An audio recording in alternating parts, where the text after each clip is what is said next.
Hey everyone, you're listening to the official podcast of 4playernetwork.com. Check us out at that address for everything you need to know about our community, monthly giveaways, and nightly live streams. You can even support us on Patreon at patreon.com/4player. And last but not least, you can catch the live recordings of these podcasts every single Thursday night on our Twitch channel. We hope to see you there. Enjoy.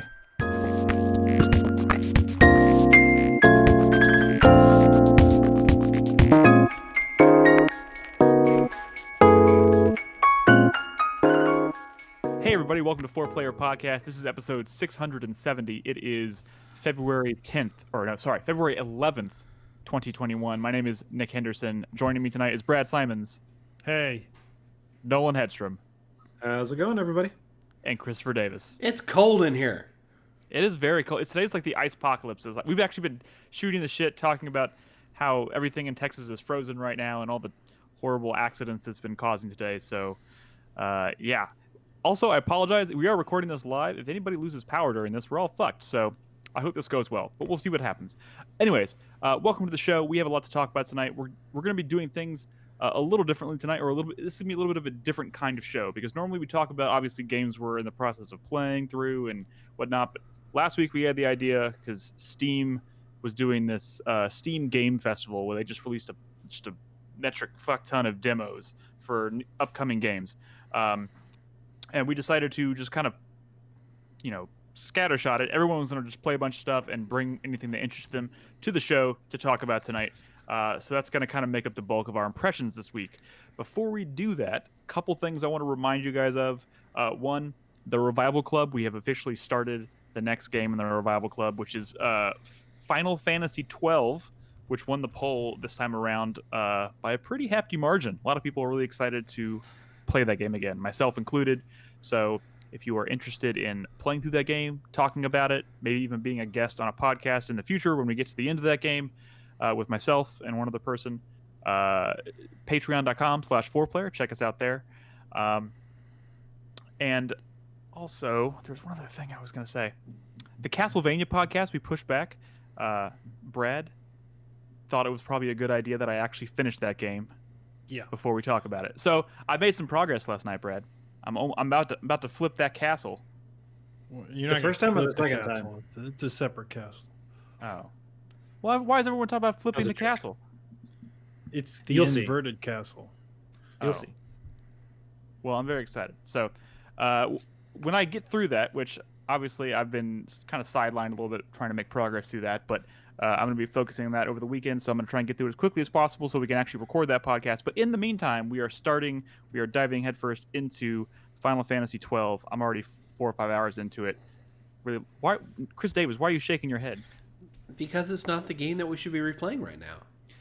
Chris Davis, first of all, I put the game that you nominated on the poll. And yes, you did. It came in second place on the poll. It How got like far 25% behind? of the vote. What? How far behind did it get? It got like 25% of the vote. Final Fantasy had 41% of the vote. So I'm going to put it by default on the next poll because it was the runner-up. So Good. And the game that you nominated was Stalker Call of Pripyat. Yes. So honestly, I'm eager to try that myself. I've always wanted to try that. So there was a lot of enthusiasm for it very early on in the polling. So that might come back. We might end up playing it. But for now, we're getting on the Final Fantasy 16 hype train, and we're playing Final Fantasy 12. But also, I wanted to start the show. What are your opinions on Captain Bosch von Ronsenberg of Dalmasca? Well, right now, because I remember so little about that game. Right now, he's a traitor. He's a big dick. But it's obviously not as black and white as that. It's going to be a little more gray area. So I'm pretty excited to.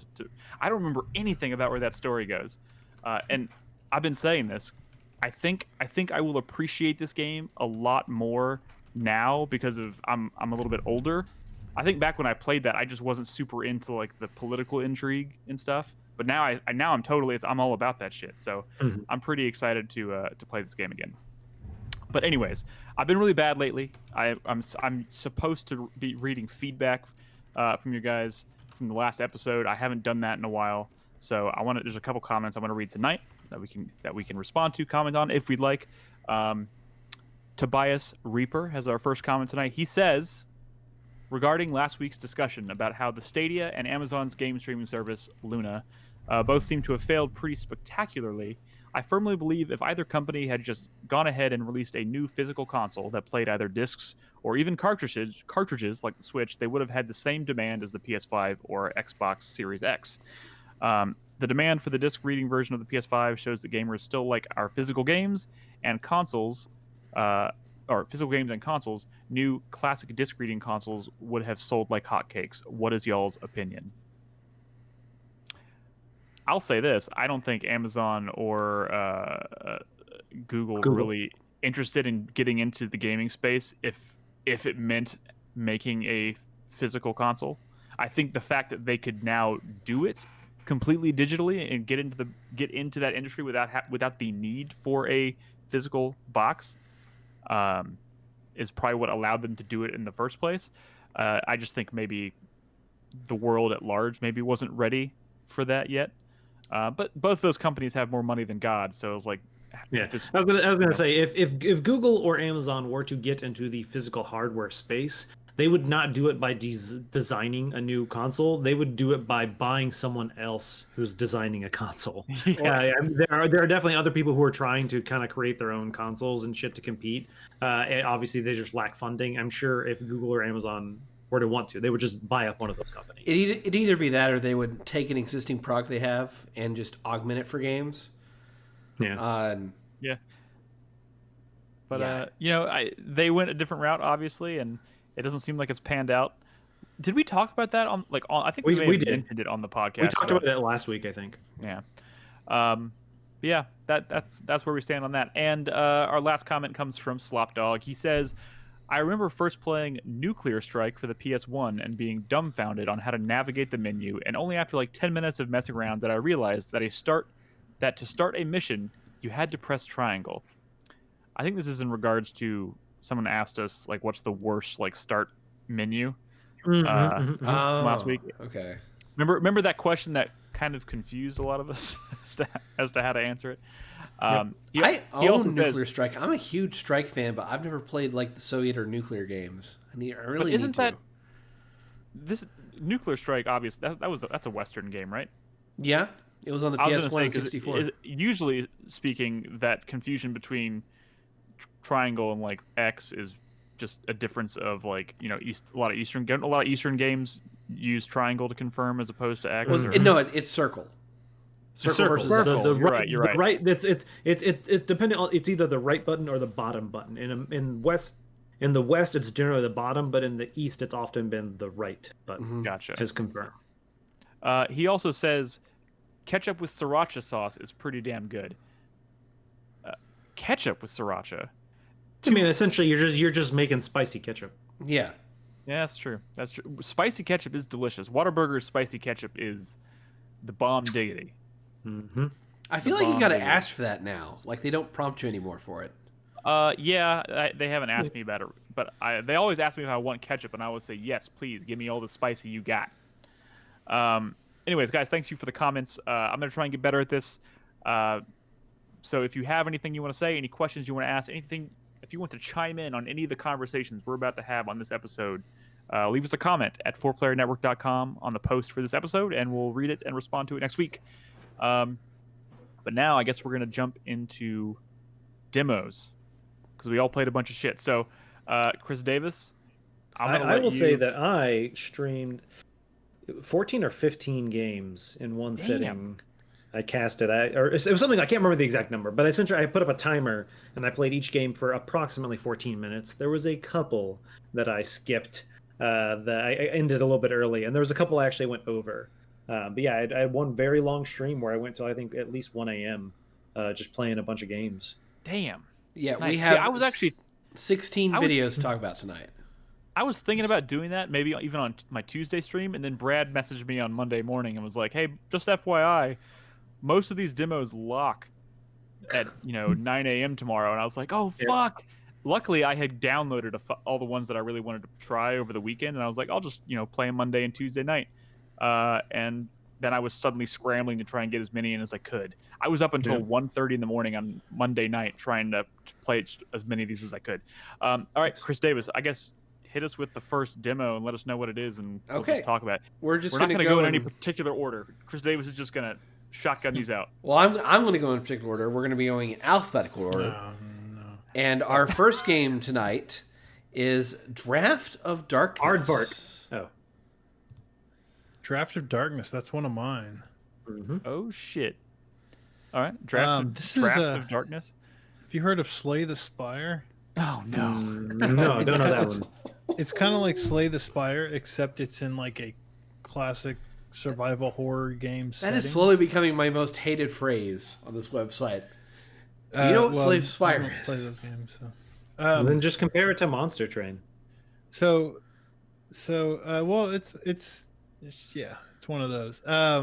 So it's a roguelike deck builder, but you're exploring a, I guess, procedurally generated creepy space. But when you get into combat, you have your cards, deck of cards, right? And you can recruit people to fight with you. I think it's maybe up to 2 characters. I don't know, but in the demo, I definitely had 2 characters.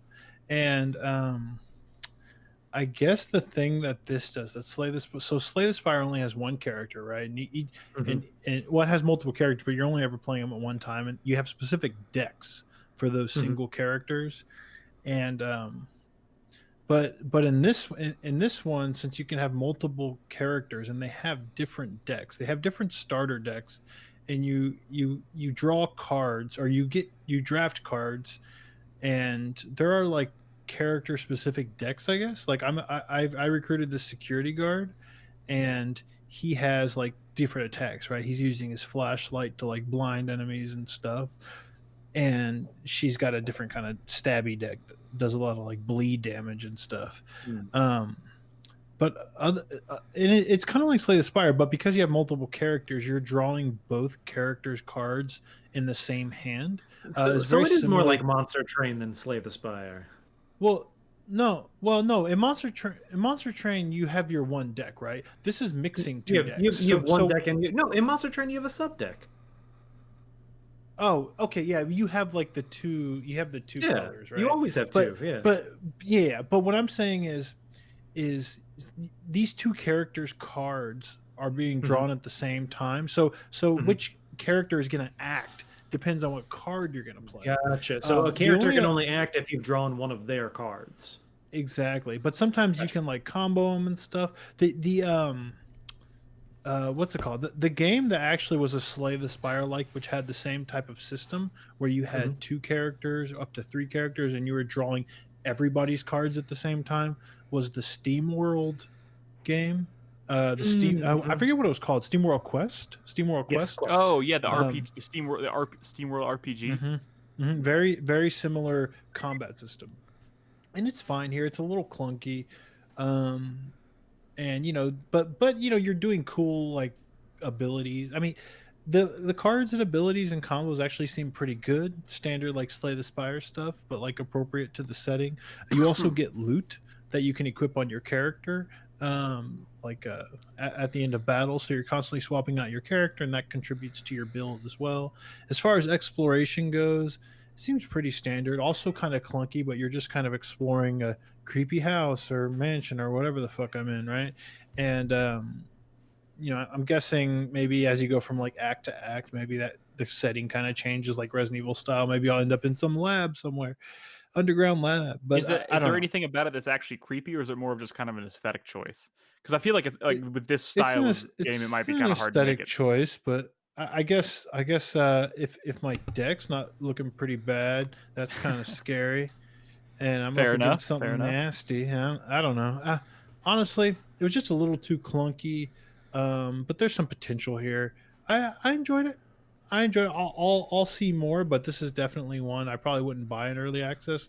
I would wait to, let it come out, let the community decide what they like and what they don't like, and have it all polished up. But it's pretty cool. It's called Draft of Darkness.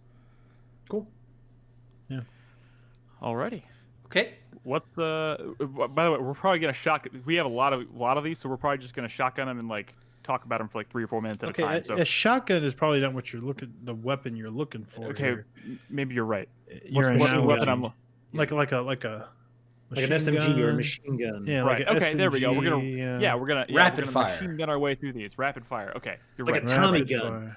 I Yeah. stand corrected. Okay. Chris Davis. I'm gonna what's- bolt action rifle these, man. Our next Fair enough. game is Echo Generation. All right, that's me. Well, did anybody else? I I also played some of this. Wonderful. Okay, so this is actually, I forgot when this game was originally announced, but it was in one of those indie where they just kind of announced like a bunch of indie stuff, and this was one of those ones that stood out because it had this like really Around E3, I colorful. think. Yeah, and it had this really colorful, appealing like. Is this, you call this voxel based or I don't know. Voxel, yeah. It's voxel. Yeah. Yeah. The visual style is the thing that's most immediately appealing about this game. Absolutely. Maybe But, the only thing, but really, is that how you ultimately felt about it? it's a Because- little talky. It's a little talky and a little clunky in battle, but looks See, nice. what's unfortunate is, again, like I said, because I was trying to play so many of these under such a short period of time.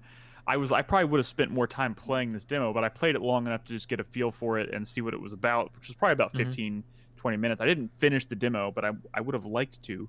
But and I don't know exactly what they're trying to harken back to here, maybe. But Earthbound is is a combat definitely like Earthbound. Mario RPG. with Yeah. that that's what I wanted to combat. say, because I've never played Earthbound, but this seemed like, from what I know about it, it seemed like maybe that's what they were going for. So, but Very yeah, much so so. you play this kid in this charming little neighborhood, and you're at the very beginning. In the demo, it kind of plays like you have to do these tasks for these people. They give you like, this person will tell you, I want to do this, and but to do this you have to go here, and then for this person you have to bring them like a traffic cone, but to get the traffic cone you have to do this other task for somebody, and you're just kind of like bouncing around all over the city doing all these little menial tasks. But then you're getting into like RPG battles, like turn-based RPG battles with like raccoons that are eating trash out of garbage cans. And shit. It's pretty visually funny, and some of the writing's pretty clever. It's just so talky. They could get the point and the jokes and the information across in way less writing. I'm gonna agree with Brad in that I found that towards the end of my time with this demo, I was just kind of skipping dialogue, because while some of the jokes are good, I think there is way too much dialogue. I think they could have chopped out half of it and still gotten the point across. And it's one of those things where when you're a little more succinct and to the point, there's a lot more of an impact than when you're just having this kind of back and forth like conversation that's kind of going nowhere. Like the conversation you're about to probably get into when you meet that guy at like his trailer or whatever goes on a way too long. He's like into aliens or whatever. Like it goes on way too long. I will say this: I feel like maybe first impression of this demo, or just because it's such a small like vertical slice of this game, is kind of like you don't really get the feel of like the story is particularly interesting, so that you would want to be reading this much dialogue. Like you're not invested yet, but you're still having to go through this dialogue as if you were invested. I'm hoping that maybe this is kind of a sign that like this is a deeper, more interesting story than maybe the demo lets on. And there's some cool stuff. There's actually some creepy stuff. Like there's this one guy. It's like kind of there's apparently this like creepy dude who like maybe kidnaps children that lives in this house, and you can like sneak through his house and stuff. It's like it teeters on some dark stuff. So like I'm hoping there's some interesting stuff happening in this game that maybe justifies the dialogue being as verbose as it is. But the combat seems like super simple, but like I don't know, charming. I like the fact that I'm fighting raccoons.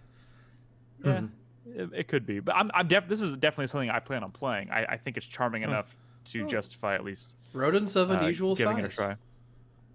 Yeah, you fight giant rats. Visually, I really like the look. Yeah, it's got a great look, especially like the way that they play with like things in the foreground and things kind of far away are kind of blurred out, so everything's kind of just very around strong your depth characters of field. Focused on.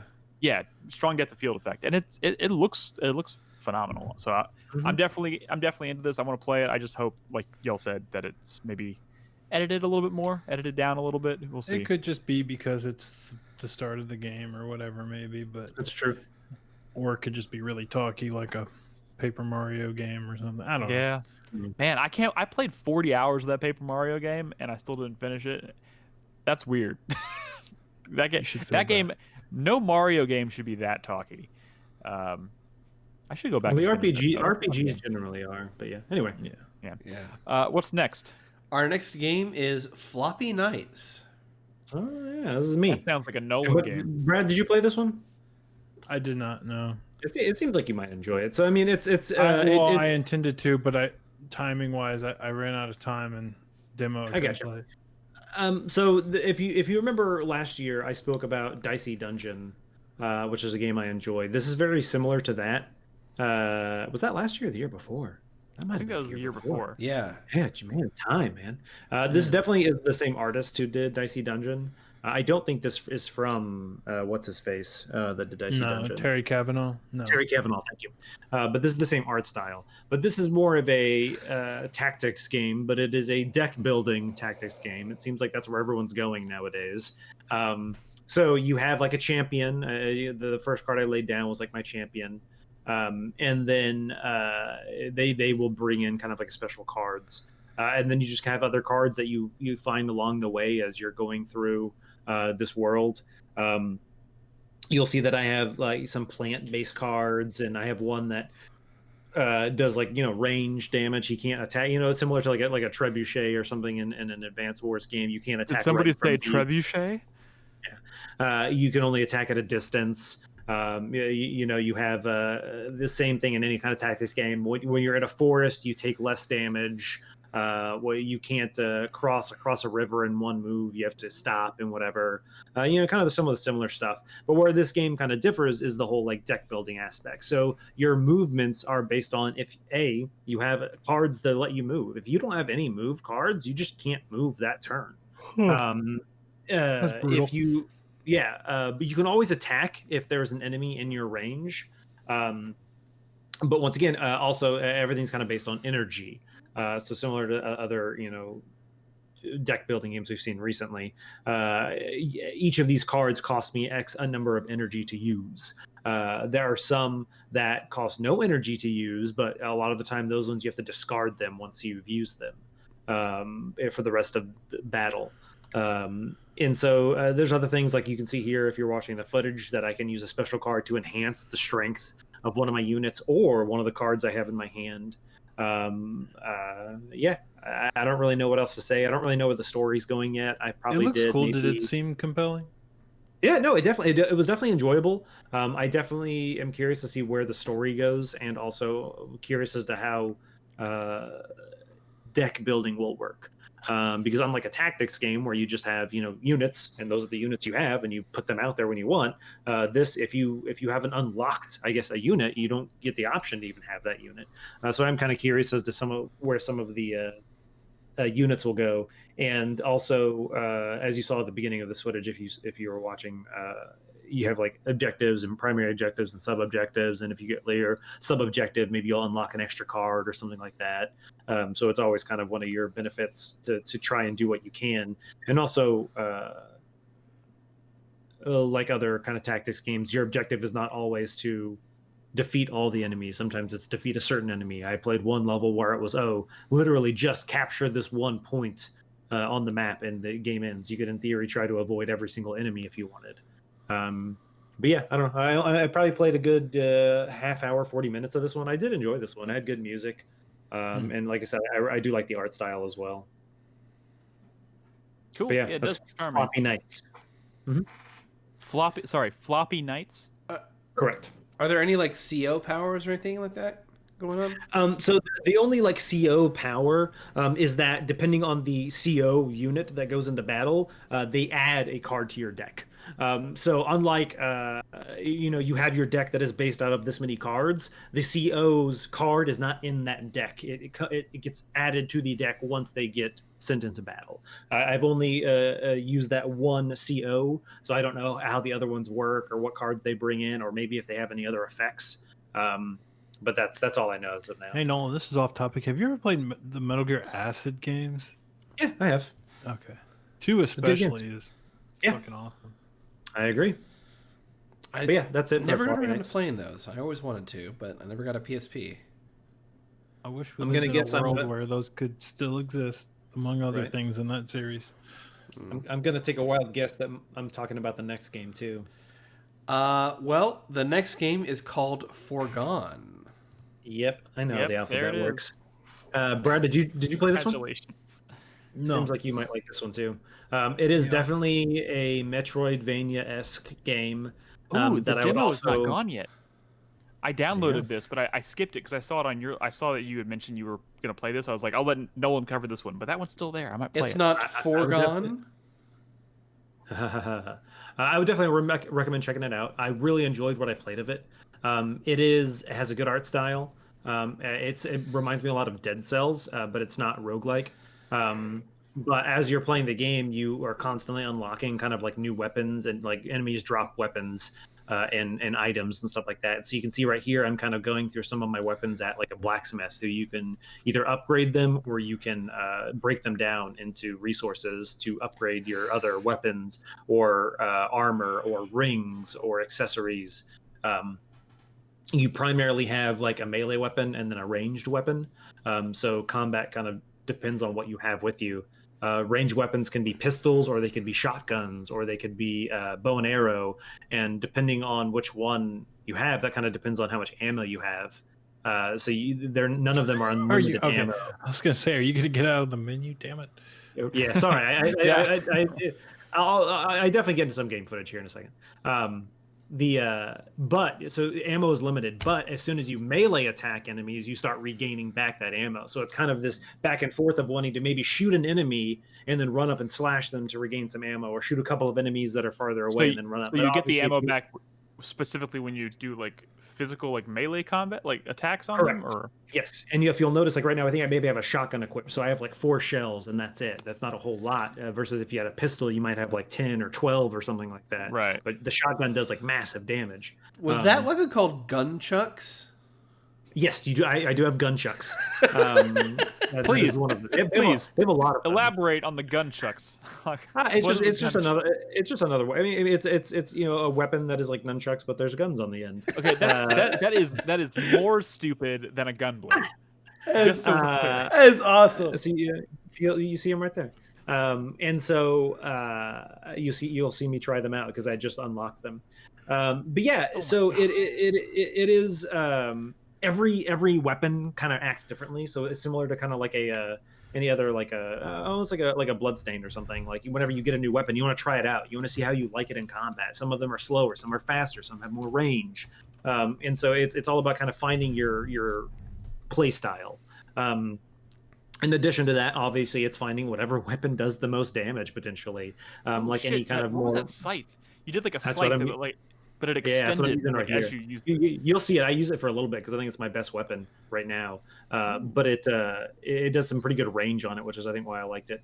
But you'll notice that each weapon kind of attacks in a different way. Some of them have like sweeps versus like strikes versus whatever. And the game throws lots of numbers at you. So you have DPS and you have your primary damage, and you have like every weapon has like upgrades, but they have X number of upgrade slots. So you can only upgrade any weapon X amount of times. And I do have a feeling that probably the more you play this game, weapons are disposable. So you'll probably be, every single time you come to a new area, you'll probably be like destroying some weapons and you'll be finding new ones. I don't know if I love that or hate that. That's something I kind of brought up in, what is that game I played recently? I don't know if it was like an Assassin's Creed. Are we specifically talking about weapons that are degradable? Not degradable, that are quickly obsolete. They're quickly. Gotcha. Yeah. I mean, randomly generated weapons all the time. What were you saying, Chris Davis? Like any MMO game basically has. Well, there was another game recently that I'm specifically thinking of that was like guns or something, but I can't remember what it was. But yeah, and that's kind of a frustration I have lately, is that I don't want a weapon that I'm going to pick up and use for 45 seconds. I mean, like it's one of these things where like developers get like overexcited about like, oh, we have all these cool ideas for weapons, and they make all of them, but it ends up being like too many for the size of game they have. So it's just like you use one for like 5 minutes, and then it's on to the next one. Like Diablo 3. Yes, and I don't like that at all, and I really wish there was like half the number. But I think it's one of those things where it's like, oh, they want the enemy to have drops and stuff, so they got to drop something. And you'll notice as I'm playing this, honestly, every like 5th enemy is dropping something. Which I mean, honestly the ends up trade-off meaning I go there. into my menu and looking at stuff, and it kind of slows down the pace of the game.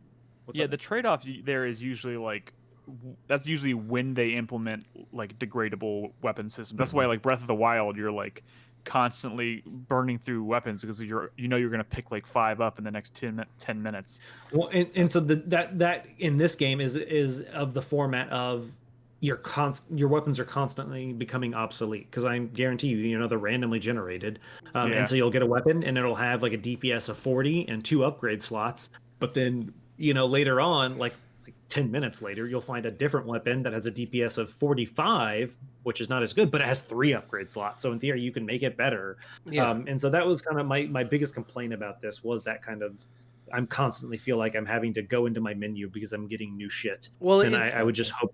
It seems to me, watching this footage, like you already got like a very rare weapon, that sword there. So I'm thinking that maybe just be for the purposes of the demo, just to give people an idea of the variety. Maybe that's true too. And once again, like you said, Chris Davis, I definitely picked up a more rare weapon, and they're color coded and stuff like that, and you can see how unique they are. And yeah, I might have just been, Arn Jesus was kind to me and dropped me a very powerful weapon, which means I'll probably stick with it for a little while. But honestly, I think that little while is still going to be a matter of like 45 minutes, probably, if not more. But once again, I don't know. Like you said, it could be just a demo thing, and that maybe when the actual game comes out, less will be there. But yeah, so it is. I don't want to say fully voice acted, but there are definitely a lot of scenes where there's voice acting, and it's pretty good.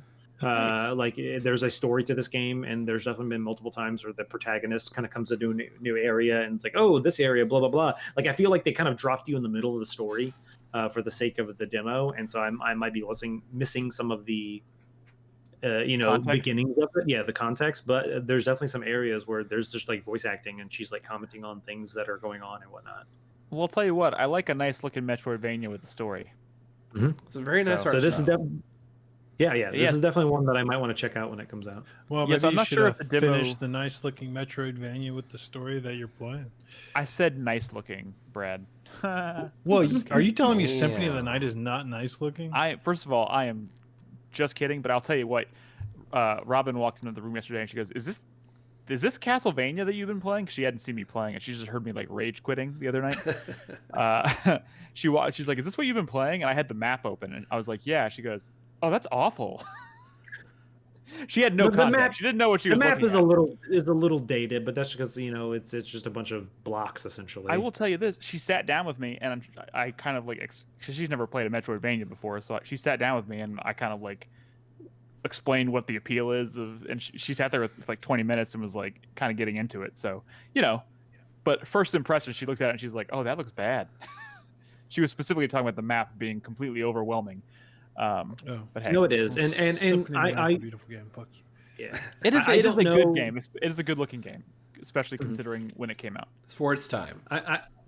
I don't know the. I forgot to mention there's skill trees in this game as well. There you have skill trees for your weapon types and special abilities. Like if you look on the top left, you'll see I have one that is like a dash, like a powerful dash, and one that's like a healing spell. Nice. You unlock more spells and more specials, and you can get points into those and special ones that kind of upgrade them. I don't know to the extent. I don't know how big this game's going to be. Like you said, you've seen the map a little bit. It definitely has a Symphony of the Night, Metroidvania style map. I just don't know how big it's going to be. And you can see right there, I found like a teleport point that takes me back to the main area where I can interact with like the blacksmith and stuff again. So it's big enough to justify having teleporters. So that's something. Mm-hmm. That's Foregone. Foregone. By the way, I'm gonna list Chris Davis. You're keeping track of the names of all these games we're talking about, and you're doing it in alphabetical order, so that should make it easy. I'm gonna list the names of these games. So if you hear us talking about something you don't know what it is, check the show notes. It'll be in there. All right, what's next? Our next game is called Graven. Yes, that's me. And honestly, I kind of wish Crispy was here because this is something Crispy had mentioned he was going to play. And so when I played this, I didn't play it as long as I probably should have because I was like, oh, Crispy's got most of it covered. I know, I apologize. But I'll tell you what, out of all the games I've played, this one might be the one I'm the most excited about. So this looks like a Morrowind clone, just so far. No, it is definitely not a Morrowind. This is evoking like Hexen. Yeah, this is like Hexen. Ooh. I mean, it's like a first-person shooter puzzler type thing. I mean, I'm trying to think. It actually gives me a little like the same kind of vibe I was getting from Gloomwood. Obviously, that's kind of a throwback to Thief. I don't know if this is the same thing here, but it's definitely evoking the same style of like classic first-person shooter, like Doom or whatever, but with more. It's more story-driven. Like this. First of all, the what you're seeing here, this like boat ride through the swamp. I wish I hadn't started recording at the beginning of it because it's a very long boat ride, and this guy is talking to you and telling you about this place and how fucked up it is or whatever, and you're just like along for the ride. And you're kind of look around. This is like a 5-minute boat ride. It's so inbound. We may not actually get to the gameplay and the footage. Can you jump ahead a little bit? Yeah, I can skip ahead. Oh, please. Great. Born that's there we perfect. go. So kind of first impression, you play like a priest or like a wizard. I mean, I'm assuming it's like a priest. So you have this like staff. So you're doing like spells, like magic spells. So it's think of it kind of like a first person shooter like Duke Nukem or something, but instead of like, I mean, I'm sure you do get guns, but a lot of what you're using are like spells that you're shooting from the staff. But like you're running around this big open environment that's kind of like puzzly and you know, you're trying to find all these secret pathways. There's lots of hidden secrets and stuff, but there's a lot more story context going on. There's a lot of narration. There's a lot of cool shit to kind of find. I'm sorry if this footage is getting choppy. I'm not sure, but God, I wish I had more to say about it because, God damn it, I didn't play enough of it. But did you fight it? Yeah. You definitely do. Like I was just kind of running around this map trying to like there's. See what I can, like doors I can break down and passageways I can find, but like the fact that I'm not already like getting into combat scenarios here kind of underlines the fact that like this is a combat driven like first person shooter-esque game, but like there's so much more context to it, there's so much more story going on that like there's a lot of narration. I'm just going through stuff and kind of getting like introduced to this world at this point, and I think after I go through this, so it's more here, late 90s than mid 90s. Yeah, probably so. I honestly, I don't have a lot of history with Hexen. I've dabbled in a little bit, but that sounds like maybe the closest comparison. So also, like, where in the footage do you Heretic, get to the resonance cascade? Wait, say that again. Where in the footage do you get to the resonance cascade? I'll fast forward. That's a Half-Life resonance. Oh, I have no idea, Chris Davis.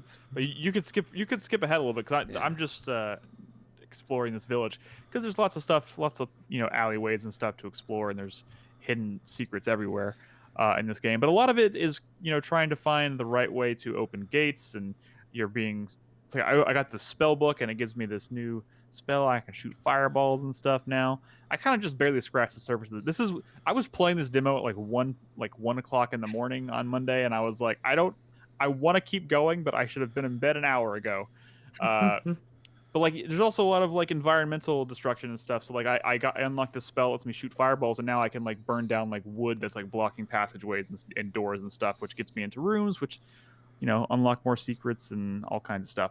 But yeah, I'm just like really digging the vibe and the aesthetic in this game, and the fact that like it's very familiar in terms of how it plays, but instead of like traditional weapons, you're using spells and stuff, and like dark magic seems pretty fucking cool. Go ahead. I have a recommendation for you. Okay. You should try Starbreeze's Enclave. Enclave. It's like a PS2 Xbox era game. Oh yeah. But you should probably get the PC version. I think it's what they did before like Riddick or whatever. That is $1.99 on Steam. It's very Hexen, very Heretic, but it's third person, and it's almost Souls-like in its combat. But it has this similar sort of atmosphere as this, for sure. You might like that. It's old 60% off in Steam right now for $1.99. I'm buying it right now. All right, sounds like it's worth it. It's not easy, but it's cool. But it's $2. It's a Starbreeze game. So fuck it. I like Starbreeze. Starbreeze can have my $2. Did you unlock more than just that fire spell, or? No, I totally. I was curious as to like maybe if later on in the game you're like, oh god, combat, and you're like flipping through a book trying to find the right spell so you can like cast it. I don't know. I don't know. Yeah. right, but cool. yeah, like it seems really cool. If you're at all into like the style of game of like I keep saying Doom or Duke Nukem, but that's not really what this is. I know, dude. Hex and a Heretic were Doom / Duke, but with spells in a dark fantasy setting. Yeah. Yeah, but I mean, but So both of those games too were like very like combat driven, and this seems more like exploration driven. But okay, you well, know, so not trying Doom. to Well, no, those were like Doom. Doom had a lot of Yeah. exploration. I mean, this is like not a world, right? This is a level you're in. as far as I can tell, yeah. But I mean, I don't know how the especially because it's a demo too. I don't know how the levels like flow into each other, or if the world just keeps expanding and getting bigger. I don't know. But mean, it's definitely a game I'm going to play when it comes out for sure. It gives me a little bit of Half-Life vibes because the boat ride and that initial world exploration thing. Absolutely. But it has that like kind of signature like '90s first person aesthetic going on. I know Half-Life is '90s first person, I guess, or not. It's low poly. You know what I mean? Yeah, yeah, exactly. I'm having trouble describing this, but if you look up a screenshot of Graven, it looks amazing. Like it just has watch this a really trailer of distinct, Graven. or watch a trailer. It has a very recognizable art style, but it looks very, very good. So we'll leave it at that. All right. What's next? Our next game is Happy Game. That's played this one. I played Happy Game. I played this because, well, the trailer was kind of creepy or whatever, but it was this is an Amanita Designs game, and they're known for making point and click adventure games that are kind of unique in that, you know, you're not like walking around talking to people solving goofy puzzles. It's more just sort of figuring out how to progress by clicking on things in the environment. That's what a lot of their games like Machinarium and I kind of got frustrated in this, Brad, when I was playing it. Yeah, well, so I'll say this, and their games can be very frustrating because it's like, what the fuck do I do to progress? You just kind of got to toy with the environment, pick at it, prod at it, and see and see how it reacts. That's sort of their thing. One of the reasons I played their game Creeks from last year is because it was like the first game that I've known of theirs that wasn't like that, right? It was just a straightforward puzzle platformer. So this is the same team that made Creeks? Yeah.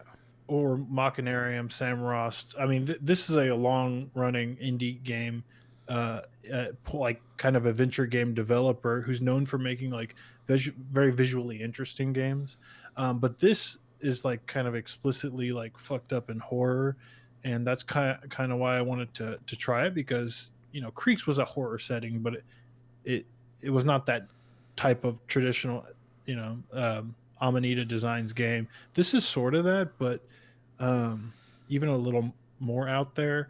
I actually don't really like their older games, so I didn't know if I was gonna like this, and I kind of don't love it, but I still kind of like the visual style and the horror and all that stuff. But it still feels like a kind of point and click, figure out what the fuck to do to progress this game goes. I mean, but, it seems like they're leaning pretty heavily on this concept of like taking imagery that's like not normally associated with horror and making it very unsettling. Right? Well, it's like a lot. Sure, but I mean, this is almost a trope at this point. I mean, I've seen this sort of look, right? I mean, this sort of thing, right? The little kid horror stuff, but yeah, like all these monsters are like smiling, like they have these big smiles and whatnot. I don't. I think it's the music and the main character, I guess. I didn't know what to do here. His reactions, and neither did I, Brad. His reactions and the way the music and the sound is definitely kind of one of the even more creepier things, because it's off that he is just this like kind of hopeful, free going little kid. And he's like, yeah. And just kind of running around. And there's all this thank you. There's all this creepy shit going on around him. Yeah, like you said, like these scary looking things. He's like, and then like you get past it, and he sees that ball again. He's like, oh, yeah. Like he just just keeps moving on past the creepy shit. But then as soon He as he sees gets his kids like, just right, blindly chasing a ball, and yeah, he's very that's his motivation. whimsical. And like you come into contact with this stuff, and you're like, I don't really know what's going on. And like, oh, he's like interesting, cool. And then something creepy starts happening. He's like, okay. Like he doesn't really know what to do. And then it's kind of about like Brad said, just kind of randomly clicking around trying to solve puzzles. I can't remember, Brad. So it seems I, more I, basic than some of their more acclaimed games like Machinarium or even like something like Botanicula, which they're all really cool. Like this, they're all like visually arresting games. Honestly, I think this is one of the indie developers that makes cooler looking games out there. But this one, honestly, I don't know if I would play this. I'd probably play one of their older games first, unless you were specifically looking for that horror thing. I know Creeks was your favorite soundtrack of last year, but I can't remember. Was that a game that you like really enjoyed? That was not this type of game at all. That is a puzzle platformer. You'll hear about it if you watch one of my videos. That's going to be coming out this decade, hopefully. But yeah, no, Creeks is good. Creeks is recommended, but it's much more traditional video game. This is out there, but you know. We'll see. I'll probably wait for reviews on this one, see how much of a game it is, and that sort of thing. But it might be a fun game to stream. Yeah, potentially. But maybe not fall in love with. So that was Happy Game. Chris Davis, what's after Happy Game? After Happy Game is Jackaxe. The next two are going to be mine, probably. That's a Nolan game. Yeah. Anybody else play Jackaxe? I watched you play it. Yeah, it's actually pretty fun. It's challenging. I would say it's comparable to maybe something like Celeste. I was gonna say it looks very Celeste. Yeah, you'll see me get very frustrated on this challenge and give up. But it is one of those games where it is all about platforming. Is like 100%. That's what it is. The kind of difference in this game is you have this axe, and when you throw it, you teleport to wherever it is when you click the button again. But you cannot teleport to it again until you touch the ground.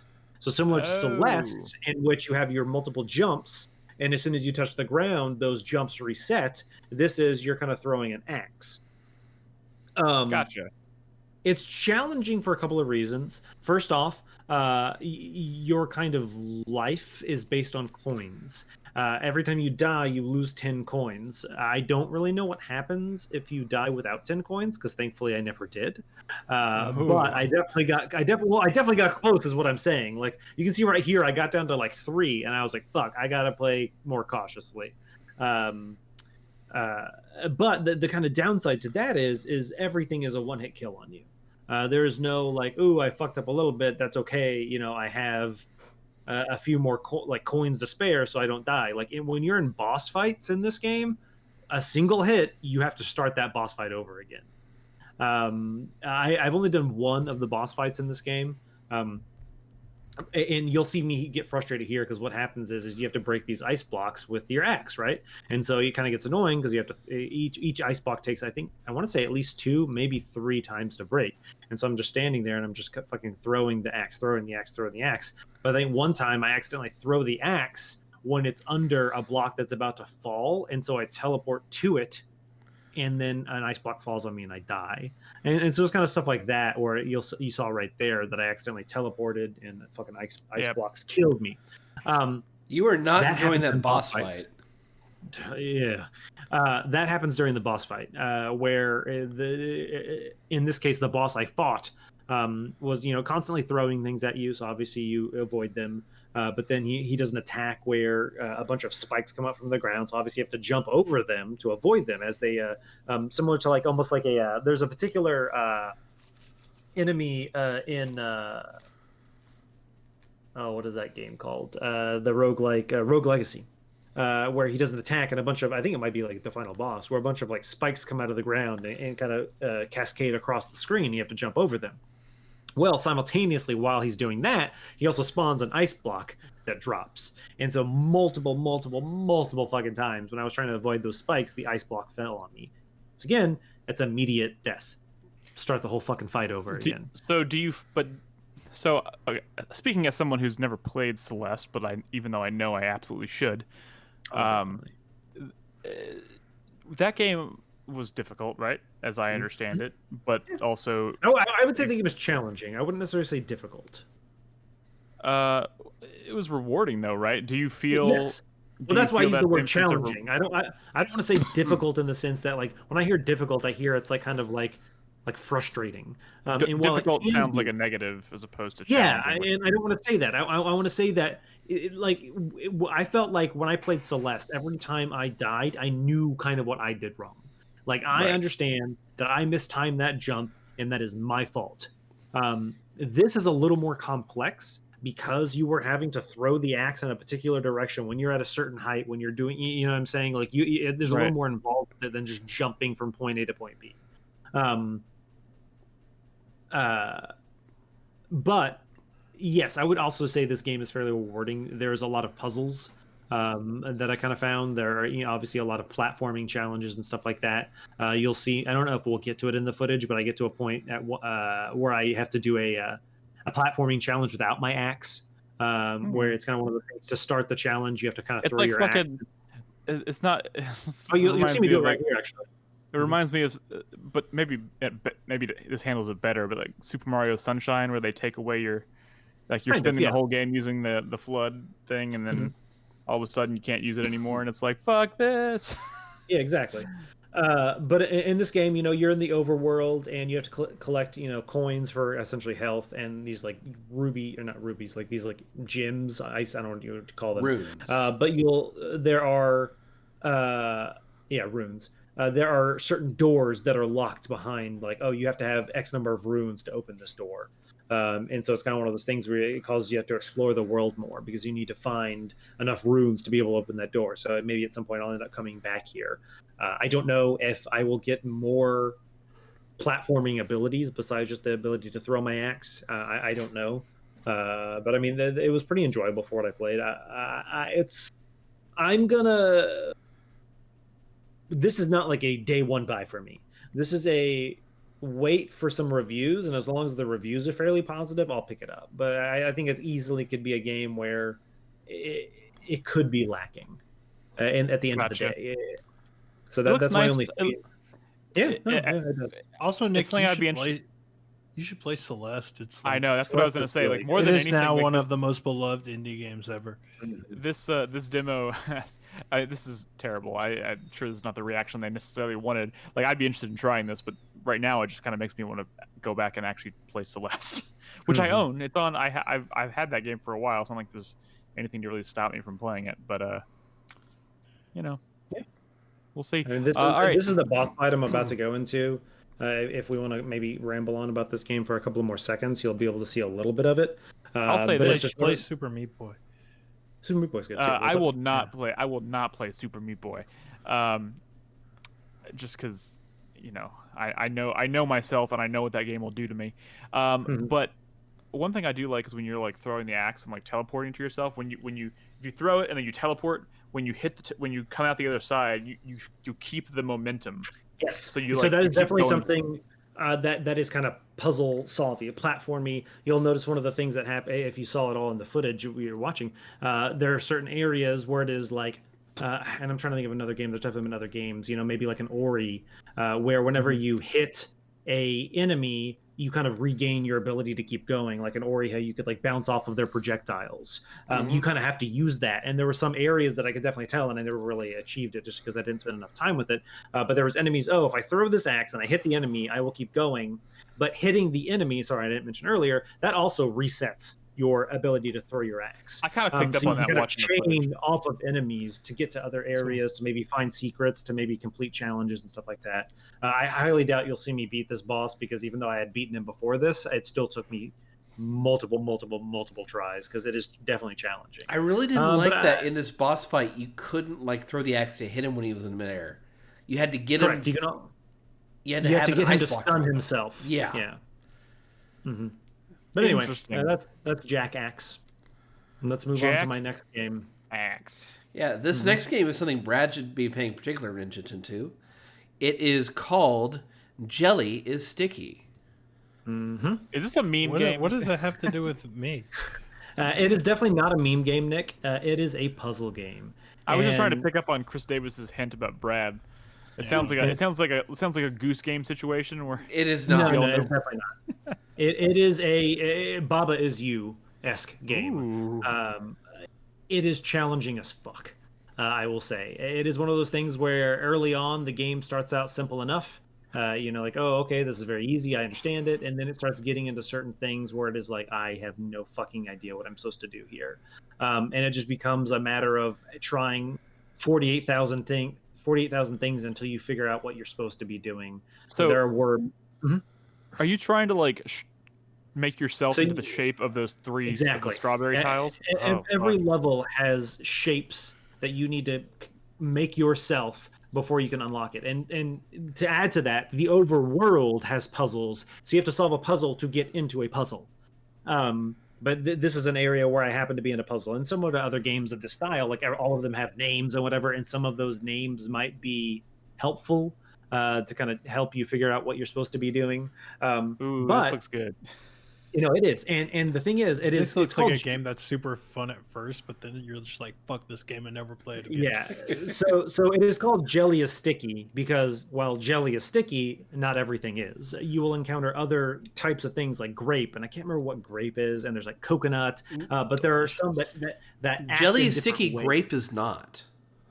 Yeah, I think it is grape is not. So grape, you just push it around. And there are coconut is something else too. I can't remember. But those are the three I've just encountered so far in this demo, which seems to be pretty fucking expansive. And you'll see me work on this one for a while. But it is, like I said, it is, especially in this level, you can see that normally there's one jelly that is you, the one with the eyes, and you move that, and whenever you encounter another jelly, it sticks to you and it stays in that unless your like little face comes to a wall, then you can kind of shift. And you'll notice that in a lot of levels, there's like edges and points and stuff that you can use to manipulate yourself. But this is an example of a level where that doesn't exist. And so I have to be very conscious about where I stick myself to the first one, because that will determine where I need to be on the second one. And it is all about, thankfully there's like an undo, so you can maybe undo a few times to step backwards, or just fucking reset the whole goddamn thing, because I have no idea what I'm supposed to be doing now, which happens several times. This looks addicting though. Mm-hmm. Hey, very Steven sausage roll. If you've ever Yes, it is very much. Actually, there is I think there is a. I want to say it was with Jelly is Sticky. No, it wasn't. I don't think it was Jelly is Sticky. It was the one that Chris Davis sent me. That's not part of this demo. Snakebird. Snakebird. Yeah. Yeah. That is in a like bundle with like Steven Sausage Roll and Baba Is You, and I would not be surprised if this eventually did not end up in that bundle. There's a because, game yes, that it is came a very out. similar style. There's a game that came out last year called A Monsters Expedition, which is kind of like this style of game, and I think on you my might wish really list. like it, Nolan. It's I on think my it's on wish list. Switch. Is it on Switch? I think so. It just went on sale the other day because Steam emailed me about it because it is on my wish list. But yes, a Monsters Expedition is one I want to play because it is of this style. And the problem is I get addicted to these and then I get fucking frustrated with them because they are hard. And I agree that, yeah, what you were saying that like, yes, they start off fairly easy and oh, whatever. This is so easy. It's not hard at all. But then you start getting to some levels where you're like, my brain cannot like even somehow start to begin to grasp what the fuck I'm supposed to do. Yeah, I'm looking at this one. This one's perplexing. I do solve it at one point in this footage. I do remember figuring it out. But yeah, like I said, I just want to watch him solve these puzzles, to be honest. Yeah. There are, but the frustrating thing with that, Brad, is anytime I find myself watching someone do stuff like this, I get frustrated because I think I see the solution and I'm like, no, you just have to do this. But then like you'll see them do it and you're like, oh wait, that wasn't actually the solution. I don't know what the solution is. I almost fought David once because I wanted to fight David because he had finished PB Winterbottom and I was playing PB Winterbottom in front of him. And he was losing his fucking mind, and I was losing my mind because of it. Yeah, I wanted to fight him.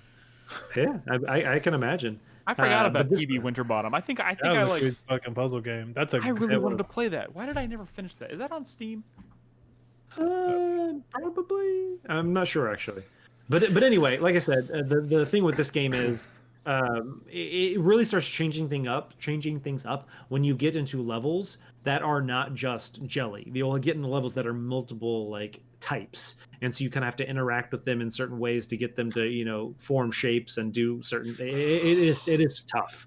I don't want to but be very- rude, Nolan, but you're never going to solve this puzzle. I saw that here Literally like a couple just seconds saw it right there. right here. There you go. And then the world is a puzzle. Just Yeah, FYI, once again, I'm buying the second game tonight during the podcast. I'm buying PB Winterbottom for $1.24. There you go. But yeah, you'll see that the world becomes a puzzle, and so to unlock areas where you have to go and complete puzzles, you have to solve puzzles to do it. So yeah, that's a jelly is sticky. This is definitely one I'm going to be picking up when it comes out. Yeah, this looks dope. All right, what's next? Okay. Our next game is the big one. Oh no. It's Lust from Beyond. Yeah, I played this.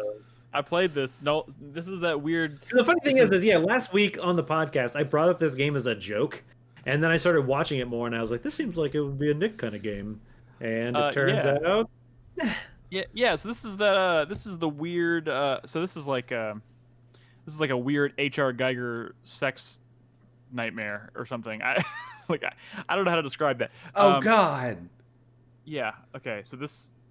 Yeah. So, what I will say is I played this almost as an extension of the joke that Nolan made last week, and then I watched the trailer after he said it, and I was like, he's right. I think this might be for me. And I didn't really expect it to go much further than that, and then I played it, and now The funny thing is, pretty. the funny thing is, Nick, and I'm sure a lot of people maybe started playing this because of boobies. This was like one of the most played demos on these Steam demos. Like at any point in time, if you went and looked, they kind of showed you what is the current top played demo. This was like constantly #1 on everyone is playing this. Yeah, and I don't know how to feel about that necessarily because I remember Nolan was posting screenshots of this game in chat last week, and it was Risque. gross. Yeah, I mean it was lots of like weird sexual stuff happening. And okay, so Clive this game, Barker-esque. yeah, I mean this is like Clive Barker meets H.R. Geiger meets. Okay, so essentially the setup is, and when I ended up playing this, I was like, this game is 50 Shades of Dick.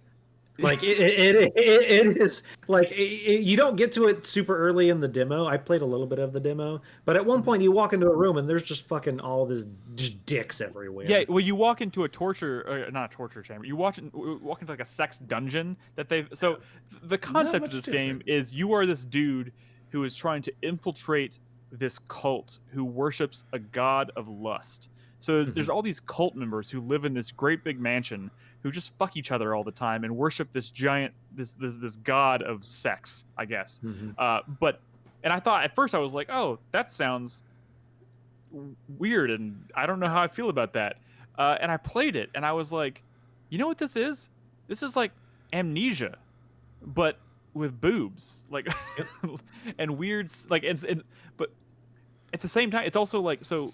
H.R. Geiger obviously is famous. Like he made Alien famous because of how kind of subtly like sexual everything was. Like the fucking phallic alien heads and the face huggers with the the vaginas with that weird monster shit like just that. punched you in the dick. Yes. Yeah. Okay. So the funny thing is, Nick, hold on real quick, just to interrupt. You and I turned around about the exact same time running down that hallway. yeah. Like, because you don't have to turn around in that, I don't think, but about the exact number of times the light flashed on and off, you and I both turned around. Yeah, there was this moment of like, should I be walking towards this guy or is he meaning me harm? And then at some point I was like, I don't think I should be doing this anymore. And I just turned around and ran, and then he fucking got me. But yeah, so like after you get out of this like dreams sequence or whatever, it takes you kind of wake up in this mansion. And then you're able to kind of walk around and talk to all the people in the mansion who are part of this cult. And there's like Amnesia style puzzles hidden everywhere. And like you're trying, one of the first major things you have to do is you're supposed to be part of this ritual to kind of induct you into the cult. So you talk to this like priest who's supposed to do this ritual.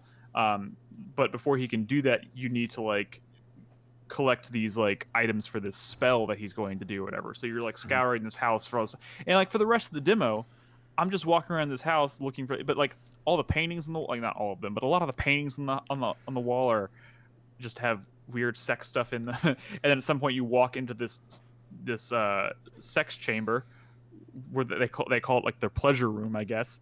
And there's just, so by the way, I don't know if you can do this in the full game, but like I opted to go with the censored route, obviously for the sake of doing this footage, so you can censor everything. I think you can in the full game, yeah. Which might be recommended considering this game probably gets pretty fucked up. But I was walked getting into this, frustrated by the lack of dicks, to be honest. I walked into this room, this pleasure chamber, and this like blurs everywhere. Just like there's like a table with like 4 blurs around it, and I was like, I'm pretty sure those are all dicks on like motors that like just for like penetration and shit. Which I actually recorded in another piece of footage, and I was like, I'm gonna let Chris Davis pick which one he shows. He went with the one that doesn't have all the dicks. But the channel is saved.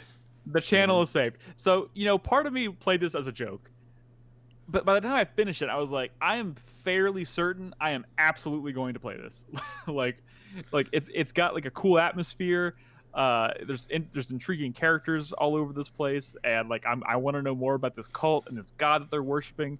And I like fucked up shit. I'm sure there's gonna be plenty of it in this game.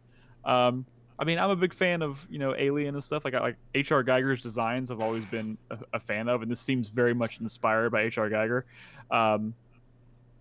But yeah, there's also, if this tells you anything, by the way, the game doesn't actually run like this. I don't know what the footage is, just kind of choppy for some reason. But it can't run great though, right? First person indie horror game. It doesn't run amazing. I will admit, it definitely could have. Even though I had I was technically running it above 60, it wasn't as smooth as I would have liked it to have been.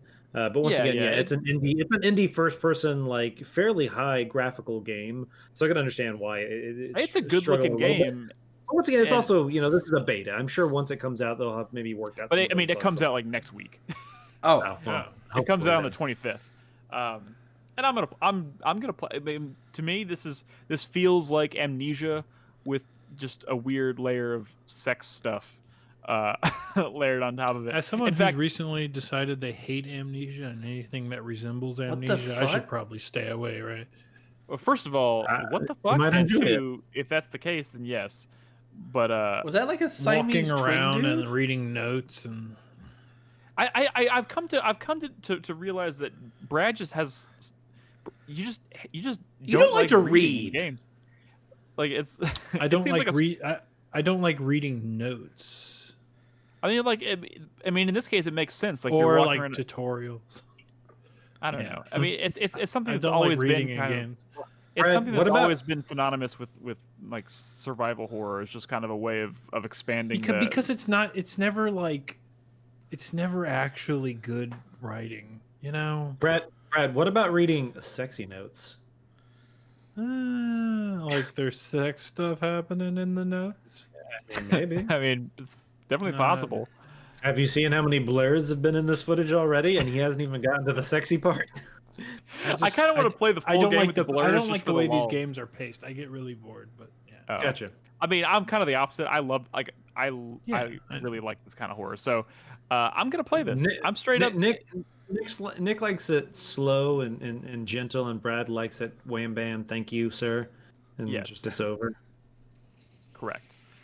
I'd say that's a fair shake. But I don't know if I don't really know how the ESRB works when it comes to like digital games like this. I don't usually pay attention to I'm not used to seeing like ESRB ratings on games that are digital, but I'm pretty sure this is like a AO game. I think so. Probably. I've never played. I've never played an AO game. Didn't fucking like GTA get an AO because of the fucking hot coffee thing? Well, it was originally mature, and then it got converted to AO after the code got leaked. Manhunt. I know, but this game has just straight up fucking people fucking like orgies and shit. This is definitely gonna get like an AO. And I'm pretty sure. The fact that you can't find it on Steam unless you enable a setting to find it. I had to literally go I had to literally go into my Steam preferences and disable like adult content, like hide adult content, which I'm sure opened up a whole new world of Steam for me to discover. You've opened up Honey about Pot 80% too, of man, it's Steam. out. Yeah, I was about You to have say. rediscovered the entirety of Steam. I had no idea. There's a whole new world waiting for me. Whole new But yeah, world of smut. I'm actually pretty eager to play this. I'm not gonna lie. It comes out at the end of the month. I'm gonna try it. We'll see how it goes. Oh boy. Well, we're about halfway through the list here. You want to take a quick break? Yeah, let's take a quick break. Guys, when we come back, we'll continue talking about these demos. And we'll, if we have time, we'll answer some questions and we'll wrap up the 4-player minute. But if you're watching us live, don't go anywhere. We'll be right back.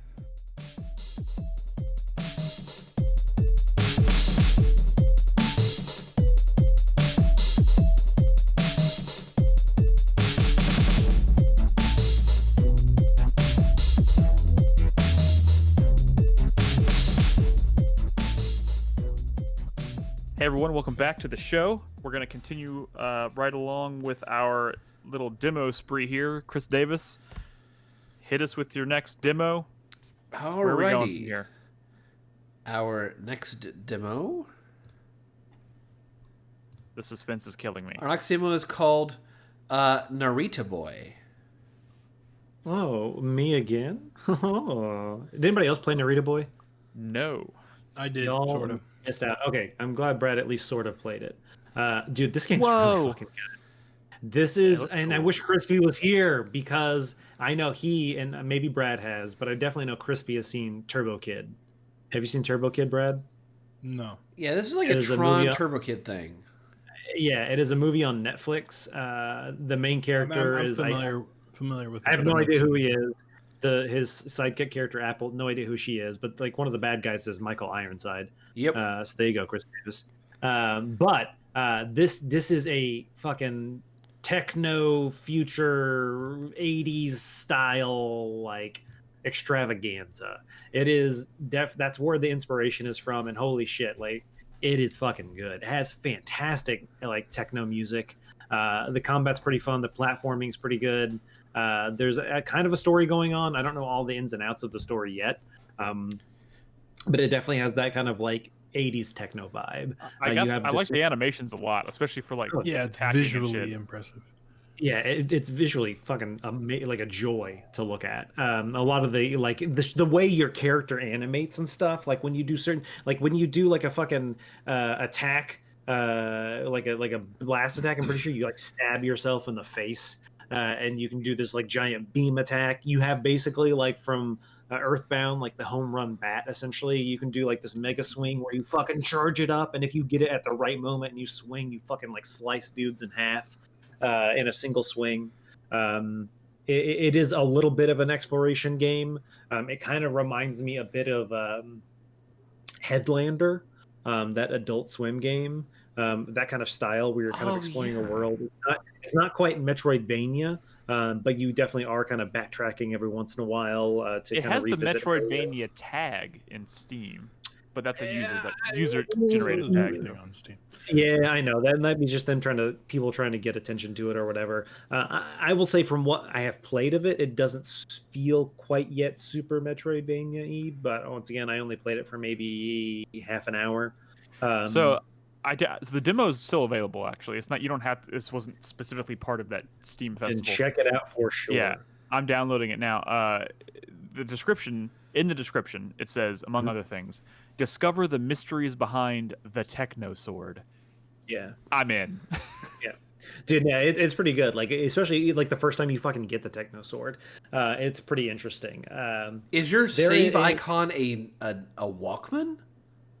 I'm not quite sure. Kind of, there are these weird kind of animations and stuff. It could be a Walkman. is. I haven't Oh, really been man. paying close- Sorry, the description goes on to, Yeah, you're to say right. this. It's like and it's a good sentence. Lock swords with the corrupt and tainted stallions. Yeah, wild Sold. stallions. But dude, like, I don't think I actually have any footage of it. But there's kind of sections where it seems like, and once again, I don't know all of the story behind this, but it kind of seems like it is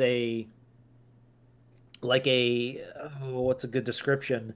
You know, like kind of like a I don't say Steve Jobs, but like, oh, there's this genius in like the 80s who created this thing, and you're kind of like going into his mind and learning his past, and you do these like kind of Ready like Player One-esque? kind of Ready Player One kind of. What's up, Nick? Sorry, I have the Steam page pulled up here. I apologize to keep interrupting, but since you're kind of describing it, the first sentence is, the creator, a genius of his time, creates a video game console called Narita 1 with its flagship title being a game called Narita Boy. So you're playing the flagship title on this game console that this character created in this universe. Exactly. And so there's actually a section where you kind of go into his past, and it is not this like it's almost like it's like Japan kind of, and like the fucking like it almost seems like 1950s or maybe even older, like fucking 1850s almost. And you're kind of walking through this and kind of getting some exposition and kind of seeing some stuff, and then you kind of flash back into this game air. So like I said, I don't really know what's going on, which is fine because I'm loving every second of it. This is definitely one that when I originally was kind of combing through the 500 plus demos on Steam, this was not one that I was like, oh, I'm definitely going to get that. But enough people were like, oh, you should check out Narita Boy. That I was like, oh, I'll download it. Like the trailer didn't sell it for me, but it, like within 5 minutes of playing, I was like, I am buying this game. The character animations are great. I think I somehow like flew past this one when I was combing through it, but like, yeah, this looks like my jam. And the thing is, we're also just kind of talking about it. Y'all aren't hearing the fucking music and the sound effects. They are fucking. I'm trying to imagine the music, and because it looks like it has some dope ass music. Yes, 80s techno synth. Just think that, and that is what it is, and it nails. Does the whole soundtrack sound like a Daft Punk album? Kind of, yeah. Right. Fair enough. That's Narita Boy. Well, yeah, I'm gonna download the demo. Play this because this looks dope as hell. Yeah. Chris Davis, what's next? Our next game is One Dreamer. Okay, this one's mine. This one's kind of hard to describe. This is kind of like Narita Boy. This is kind of like one of these. This is actually also a game about a game developer who is describing his life experiences and how video games helped him overcome some personal stuff, but you're playing. It's like you're, and kind of like you were describing in Narita Boy. I don't really know specifically what's happening, but the main mechanic, the way in which you move, like play around with the world, is kind of like, and what drew me to it was, you use code, and I wasn't sure what that meant exactly. I was like, is this going to be kind of like what's Quadrilateral Cowboy? Yeah, I was like, is this Quadrilateral Cowboy? It doesn't seem that way, but it's more like you can walk up to things in the environment and open up a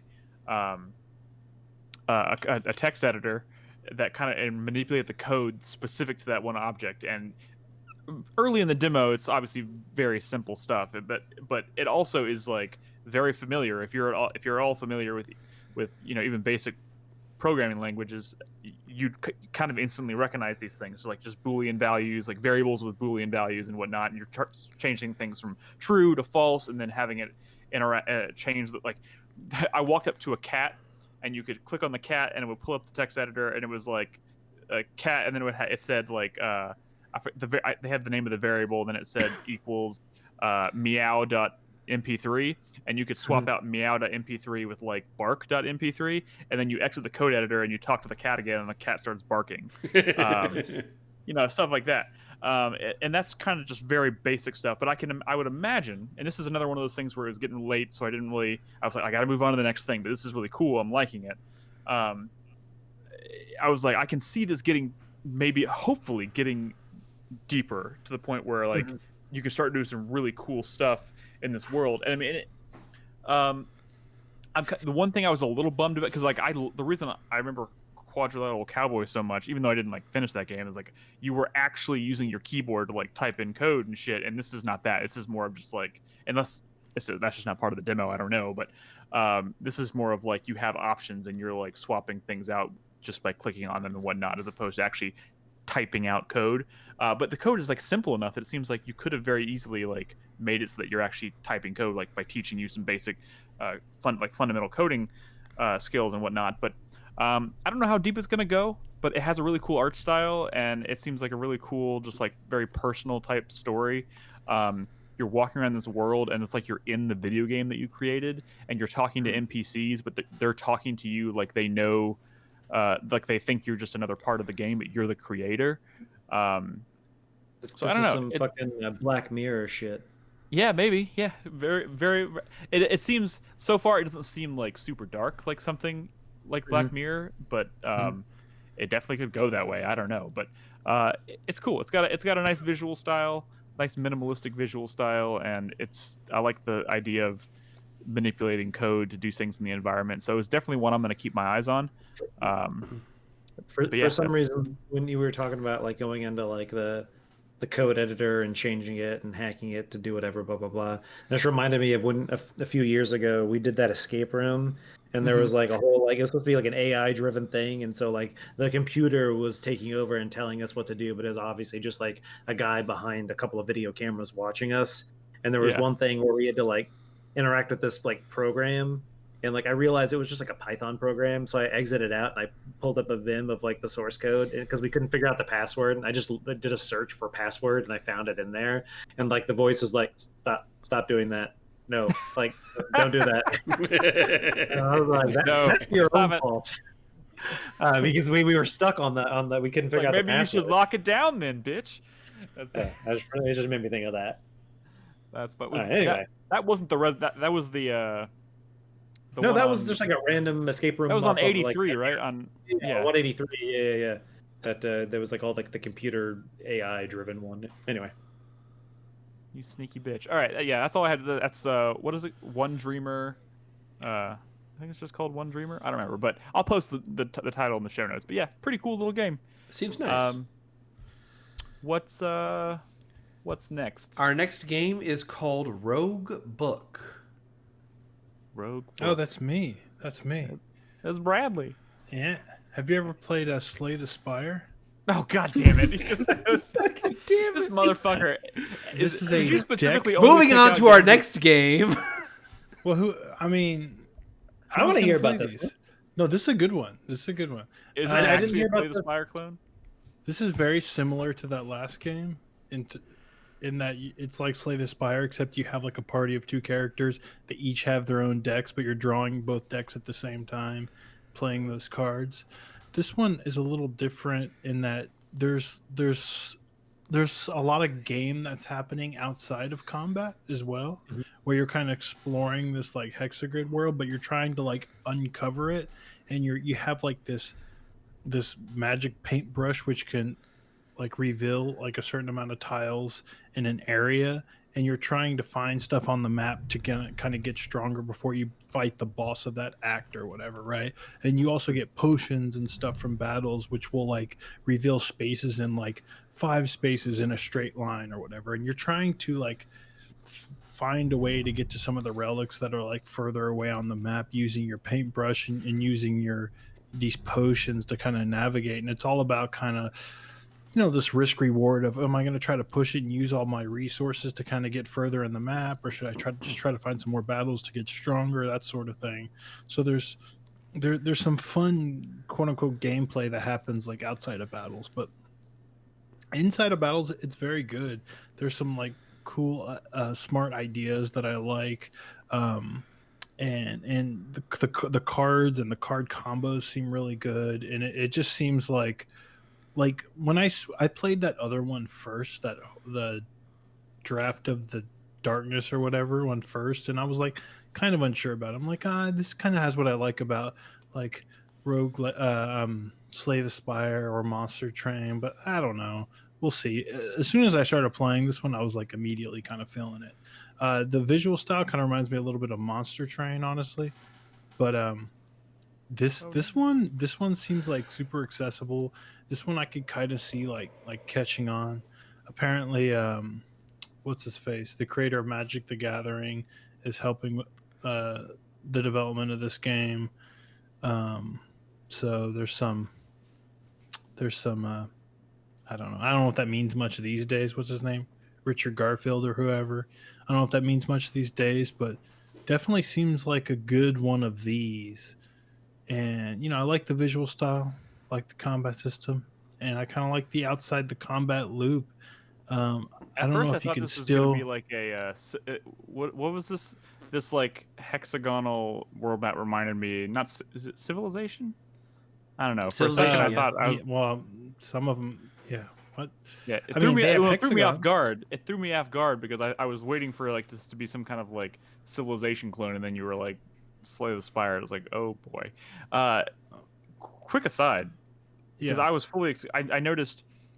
Speaking of Slay the Spire type games, and I don't know if this is necessarily the same thing, but I saw that you had played on my Steam. It said you had played the demo for Black Book, which is a deck based. Why are you asking me about a game that I'm not talking about here tonight? Well, I've noticed that you played it, and it's kind of like this game, and I just thought I was fully kind of expecting you to talk about it. I was just wondering if it was any good. No, I didn't actually play it. I didn't actually play it. So, but it's funny you're asking about another one while I'm talking about this one. Is it more like dark and serious, maybe interesting to you? That one's not even a roguelike, so if you kind of like the look of that one, you might actually want to try it out. But that's another one I was going to play, but I didn't get to it in time that Tuesday or whatever, so I didn't get a chance to play it. But yeah, that has card-based combat as well. But if I had to choose between the two, I'd probably choose this one over Draft of the Dead. But Draft of the Dead obviously has its own unique thing that it's going for, right, with the classic survival horror. So, but I like this one, and I'm probably gonna check this out when it comes out because fun. Rogue Book. How's the sound design? Don't ask. Well, I mean, what? Come on, we're moving on. We're talking about too many games. Sorry. Oh. It seems fun. What happened to Nolan? We lost. Yeah, Nolan. he disappeared. Well, what's next? He'll show up. He's tech savvy. I hope his recording's okay, and I hope he's okay. Well, that's another question. That might be something worth else. Asking. Well, what's next on the list? Although I'm worried it might be a Nolan game. Well, no, the last three are actually all mine. Oh. So we're getting that right. Well, there we go. So my first game that I'm talking about tonight is called Sapper Bomb Defusal Simulator. You guys like Bomb defusal stimulator? Simulator. That's what I thought. Simulator. It was like, so wait, is it simulator or stimulator? Simulator, motherfucker. Okay. So you guys like keep talking to Nobody Explodes, right? Yeah. Yeah. Okay. Of course. Take Keep Talking to Nobody Explodes, rip out the co-op aspect, dumb down the mechanics, and turn it into a semi-roguelike level-based bomb defusal game. So you are evidently the one bomb technician hired in this gigantic city. You have no teammates. You've got nothing to work with, and you're walking around levels and you are finding bombs and disarming them. And their bombs just like hidden in things? They're hidden everywhere. I am taking apart mailboxes and newspaper stands and ATMs and just trying to find these things. So it's basically a big game of find and defuse bombs in a randomly generated world or a level. I mean, the levels are. You had to solve riddles to find the bombs. I don't think the levels are necessarily randomly generated. I think it's more like the placement of the bombs and just like what kind of bombs they are. So for the demo's purposes, there's the demo has you finding bombs placed by a guy who's pissed off at the mayor, and for every bomb that you find, or the smaller bombs that you find, there's a hint as to where the next bomb, the big bomb is, somewhere in the map. Gotcha. But the level design kind of betrays the fact of where the actual bomb is, because you can clearly see exactly where the game is eventually going to lead you. Because there is platforming that you have to use to get into this building. It's okay. I kind of like the aspect of exploring the environment and kind of taking apart like all these different things in the environment, like these parking stands. You have to find it, you have to go up to it, you have to remove all the screws and then remove all the panel, then find anything that's blocking the bomb. I kind of like that aspect. The two things that really annoy me about this demo is that, number one, there is no hint whatsoever as to where these fucking bombs are. Wasn't that part of the? I mean, you said they're everywhere. Isn't that kind of part of the appeal? It's just, although I've seen you take apart like 4 mailboxes at this point. Yes, but keep in mind there's a timer on there, and the timer only goes up in time after you have found and successfully disarmed a bomb.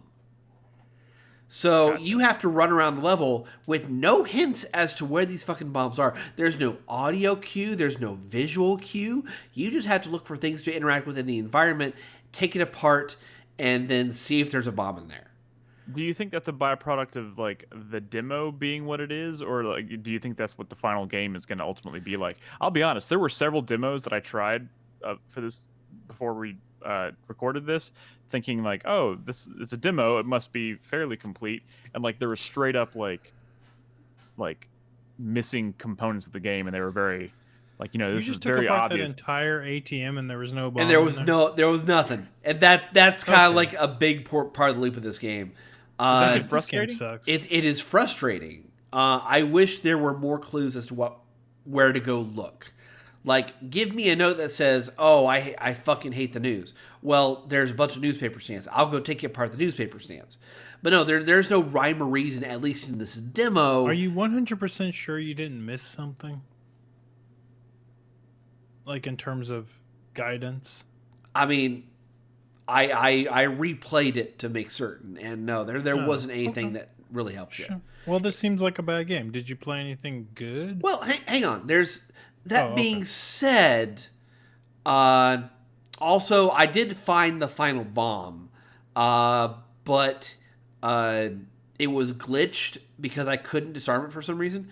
But what I do like about the potential of this game is what they're showing off outside the demo.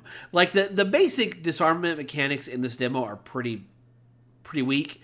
It's, you go find a bomb, there's colored wires, there's an LED, cut the respective colored wire when it bleeps up on the LED. Gotcha. But in the screenshots and what they're showing off of the game outside the demo, they're showing off much bigger environments, much more variety to the bombs you have to dispose of. They're showing like landmines and different stuff. So it looks like there's going to be a decent amount of variety to see. They need to make a bomb defusal game with like the pace and vibe of Crazy Taxi. I would play that. I had no idea what that game would be, but I would play that. I'd play the shit out of that. Yeah. Also, this game has permadeath. It's in that roguelite feature to it.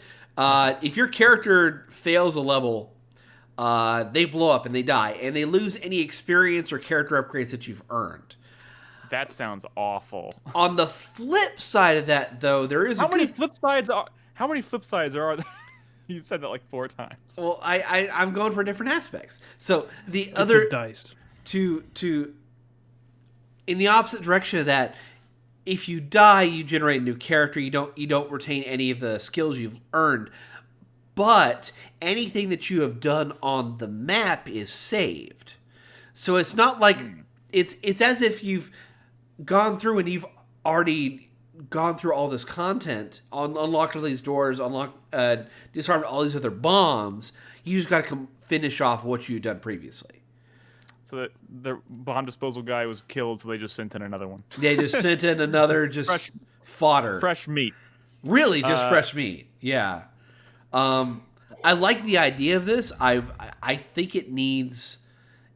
It needed a beefier demo with like better hints as to what you should really be doing, because you can get lost in these levels, and you can spend a lot of time doing the mini games of unlocking doors and taking apart objects.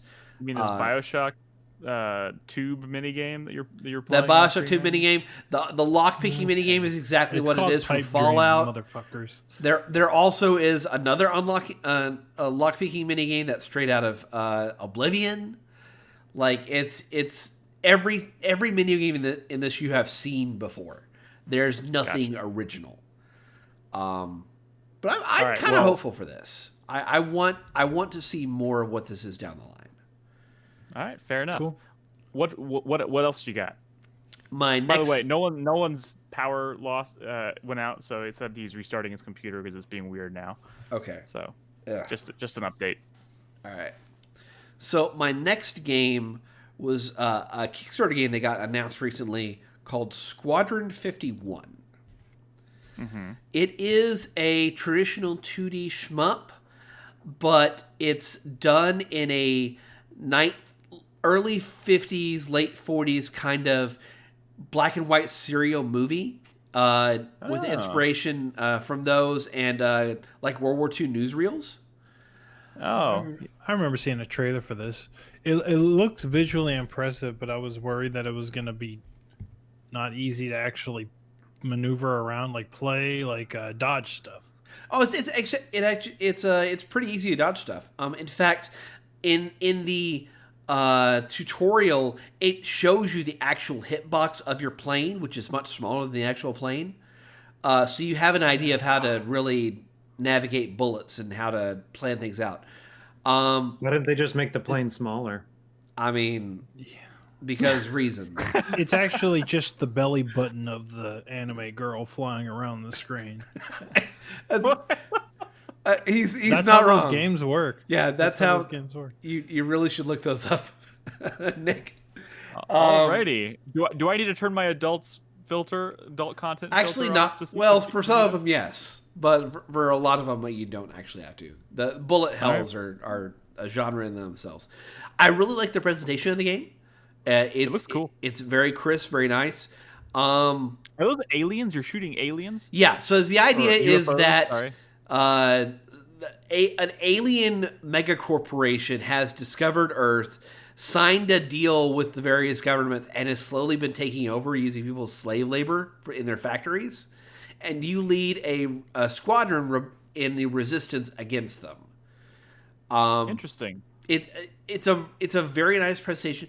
There's actual full FMVs in here, and there's a lot of dialogue going on. The problem there is that when you are playing a shmup like this, having anything other than enemies, your fighter, and bullets on screen is very distracting, and you will miss a lot of things. All the stuff in the background, I can imagine being kind of like annoying. After Very a while. much so. You actually have to learn like the level language and exactly what is in the background and what is not. It seems like they didn't want to compromise on that because they were so happy with the way it looked visually. And they were probably like not willing to sacrifice that element of it because I mean it adds a lot to the way the game, to like the visual appeal of the game for sure. Yeah. But in that issue is the problem that this demo. So this is from a Brazilian team, and this demo, the text is in English, and you can switch your subtitles to English, but all the dialogue is in Portuguese. So when you're flying around this level, if you want to have any idea of what the story is, you have to read those subtitles. And that's kind of a pain in the ass. What's happening.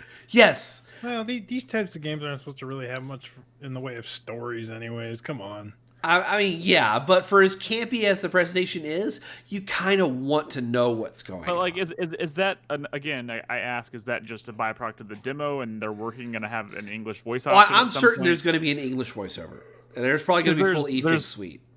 There's no way you can play a game like this where you're constantly looking down and reading subtitles. Yeah, it is. You would never finish. Yeah, and there are cutscenes, but like even then, like there's so much interstitial dialogue going on that it's kind of hard to make out. The two other big complaints that I have are, number one, the game, the top and bottom borders are not necessarily the limits of how vertical you can move. So in certain parts of a level, you can go up and down beyond those. The problem is that the game doesn't tell you when that's happening. So you have to constantly kind of explore. So if you run into an area where there start to be walls that you have to get around, you cannot destroy. If you're not paying attention and you're not trying to desperately go up and down to try to get around them, you're just going to fucking crash into them. Kind of annoying. The other issue is that there is no damage reaction to being hit in this game. So you have a life bar, but if you take bullet damage, the only indication that you know that you've actually been hurt is by looking at your life bar. The game tells you nothing else. That is a pain in the ass for a game like a Bullet Hell. Yeah. Wonderful. I really hope they fix that. Other than It's a that, cool-looking game, I though. think it has some potential to it. It's called Squadron 51. Squadron 51. It was a Kickstarter recently. It met its goal. I have no idea where they are in the development of it, but if you're a shmup fan, maybe take a look at it when it comes out. I've never played a shmup like all the way through. I mean, I've played a shmup, but never with the intention of finishing said shmup. Some of the best games ever made are shmups, man. Ikaruga. Ikaruga. Ikaruga, however you say it. Real quick, before we move on to your last game, Nolan, do we need to do something for your... I guess we can do a clap at the end. Oh yeah, we'll do one at the very end. Cool. Y'all didn't skip any of mine or anything? No, I think he said the last three were... Yeah, the last three were mine. Oh, okay, all cool. him. Yeah. Cool. All right. We talked about Rogue Book, which you just appeared one. on. That's fine. I'll listen to the podcast. Yeah. There you go. That's a good thing we record these things just for this kind of scenario. Or watch the YouTube video. He's fibbing. Yeah. What's your last game? This is the last game on our list, right? The last game on our list, but I would like to maybe we could do quick mentions of games we didn't record footage of. Sure. So the last game on my list is called Whisker Squadron. Oh, this is a cat thing. This is definitely a cat thing. I mean, it is kind of a cat thing, but it's not necessarily. This is, let's take Star Fox and let's turn it into a cat. Okay. There were already cats in Star Fox. No, let's take Star Fox and turn it into a FTL-like. This is StarCraft. FTL. Yeah, so the levels are traditional Star Fox. Played FTL? Yes, hang on. I'm getting to it. You are playing through these polygonal, light poly kind of levels. We'll just call it a light poly version of Star Fox because that's what it looks like. I mean, no, this looks better than original Star Fox. It looks like he's even flying the same kind of like the R-wing plane. Yeah, as it looks like Star Fox. Yeah, it very much is. Please explain the FTL comparison. The FTL comparison comes in between the levels. So you saw it at the very beginning. There was a path, an overworld map that's randomly generated, and you can. It is locked into a certain pattern, but at certain branches you can split off, kind of like what you do when you're going from planet to planet and system in FTL. It kind of sounds like what you do in Slay the Spire. Roguelikes. Yeah. Yeah, like a roguelike. Like a roguelike Yes, thing. Yeah. I mentioned that. So when you complete a level, you will move. You can choose to move on to the one of two or even three other levels. And they could be levels, they could be upgrade stations, they could be events in the universe. Like you will run into a trader and they hear about your fighting against the evil dog corporation, and they will give you an upgrade on to your ship. So all the pilots are cats, and the villains are dogs. I have no idea what the story is, man. I'm just experiencing the game. I'm telling you what. Do you like Star Fox? I do. I like Star Fox. Okay. Like I played a shit ton of 1 and 64. I like Star Fox 64. Yeah, I guess it's a great game. It's a great game. I don't know about great. It's a good game. Yeah. There are permanent upgrades that you buy by collecting the gems that I've been going around in the path there. You'll get everything from like missile upgrades to shields that you can buy back because they're not refreshes from level to level. You have to actually buy back and energize your shields. But yeah, it's a Star Fox clone with FTL roguelike elements. Yes, it is. Star Fox. This is Star Cat all the way. The pilot, the little pilot pops up. You keep seeing it pop up. It's a cat. Yes, it's They're all called cats. Whisker Board, Squadron. can you board enemy ships? Yeah, there. Later on in the footage, I actually go into a enemy capital ship. Can you jump forward to that in the footage just out of curiosity? Yeah, I don't know how exactly far. That's not what I was making an FTL joke, but Oh, alas. well, like I'm thinking But more like I'll Star allow it. Fox 2. If you remember playing Star Fox 2. I don't. I've only ever played Star Fox 64, and then I played Star Fox on the DS, thinking I like Star Fox because I like 64. And then I was like, you know what? I don't think I like Star Fox very much. So I mean, yeah, you borrowed my SNES Mini, which had Star Fox 2 on it, and you never played it. So To be fair, That I didn't was play your anything else on it opportunity. either. It was. Yeah, you had Final Fantasy 6 on there, Nick. it did. And Chrono Trigger. Can I borrow that again? You actually gonna use it this time? Probably not. I didn't think so. Sorry. So you boarded this ship, right? Is that what just happened? Yeah, But inside the ship, it's just more Star Fox. it's dude. That's what I told you. This game is Star Fox. I know. What I did get you it, I get it. expect? Well, Can I'm you just- vent all your oxygen out into space because Yeah, you have a you made the fire on board FTL. your ship? I'll tell you right now, Chris Davis, your first mistake was trying the FTL comparison. Because you didn't pay attention to the first 10 seconds of the footage when I show you the map. I know, but That I just is knew that is such a immediately- small portion of FTL. I just knew immediately that the moment you said that, Brad was going to be going, do you board enemy ships and can you drain the oxygen from the ship? You know, like doing that kind of shit. So when you said you actually boarded like an enemy ship, I was like, oh, interesting. And then you board it, and then it's just inside the ship is just more Star Fox. I'm sorry. It's just funny. Jesus Christ. Anyway, the demo is for a fun. Star The Fox music one, it is looks pretty nice. competent. It looks. This is one of those roguelikes. Like I played through 20XX. I don't know if you remember that game. And it was weak. 20XX. That it was a 20XX. What does that have? That was- what does that have to do with anything? because it's a roguelite, and I'm making a comparison. Oh, sorry. See, like here's your very map different of like things, and each of these paths are randomly generated. So Okay. each Gotcha. each system like you go Star to is going to be different, like FTL. Anyway, I kind of like this. I can see Nolan wants to say it. Don't do it, Nolan. I'm not gonna say anything. 30XX is coming out soon, Chris Davis. Yeah, and I have no hopes for that because I did not like 20XX. Dang. So anyway, and Yikes. that's it for our videos, I guess. That's what we All got. right. So let's just if anybody has anything else that we don't have footage for, you want to just rattle them off. Now I got a now would couple be I the could talk time. about. Just real quick. Tested on Humans was one I played. It's like an escape room game. Very fun, very challenging. I would say if you're going to play a game like this, don't play it by yourself. Either stream it or play with other people. It was to the point where I didn't realize Bernadette was watching my stream until she ran up into my room to start giving me hints, or at least think she knew what was going on. And it was me and her and chat kind of bouncing back and forth trying to solve these puzzles. It was pretty fun. Hopefully, if the demo's still around, maybe check that out. But yeah, it's just like an escape room. Brad, I didn't love Chicory. Did you play the Chicory demo? Yeah, I didn't love the demo either. Yeah, I don't know if that's But like it's because I wasn't really doing anything but painting shit. Yeah, I don't know if maybe the main game will actually have more to it than that. I don't know. Just quickly rattling off stuff. Super Red Hot Hero. Meh.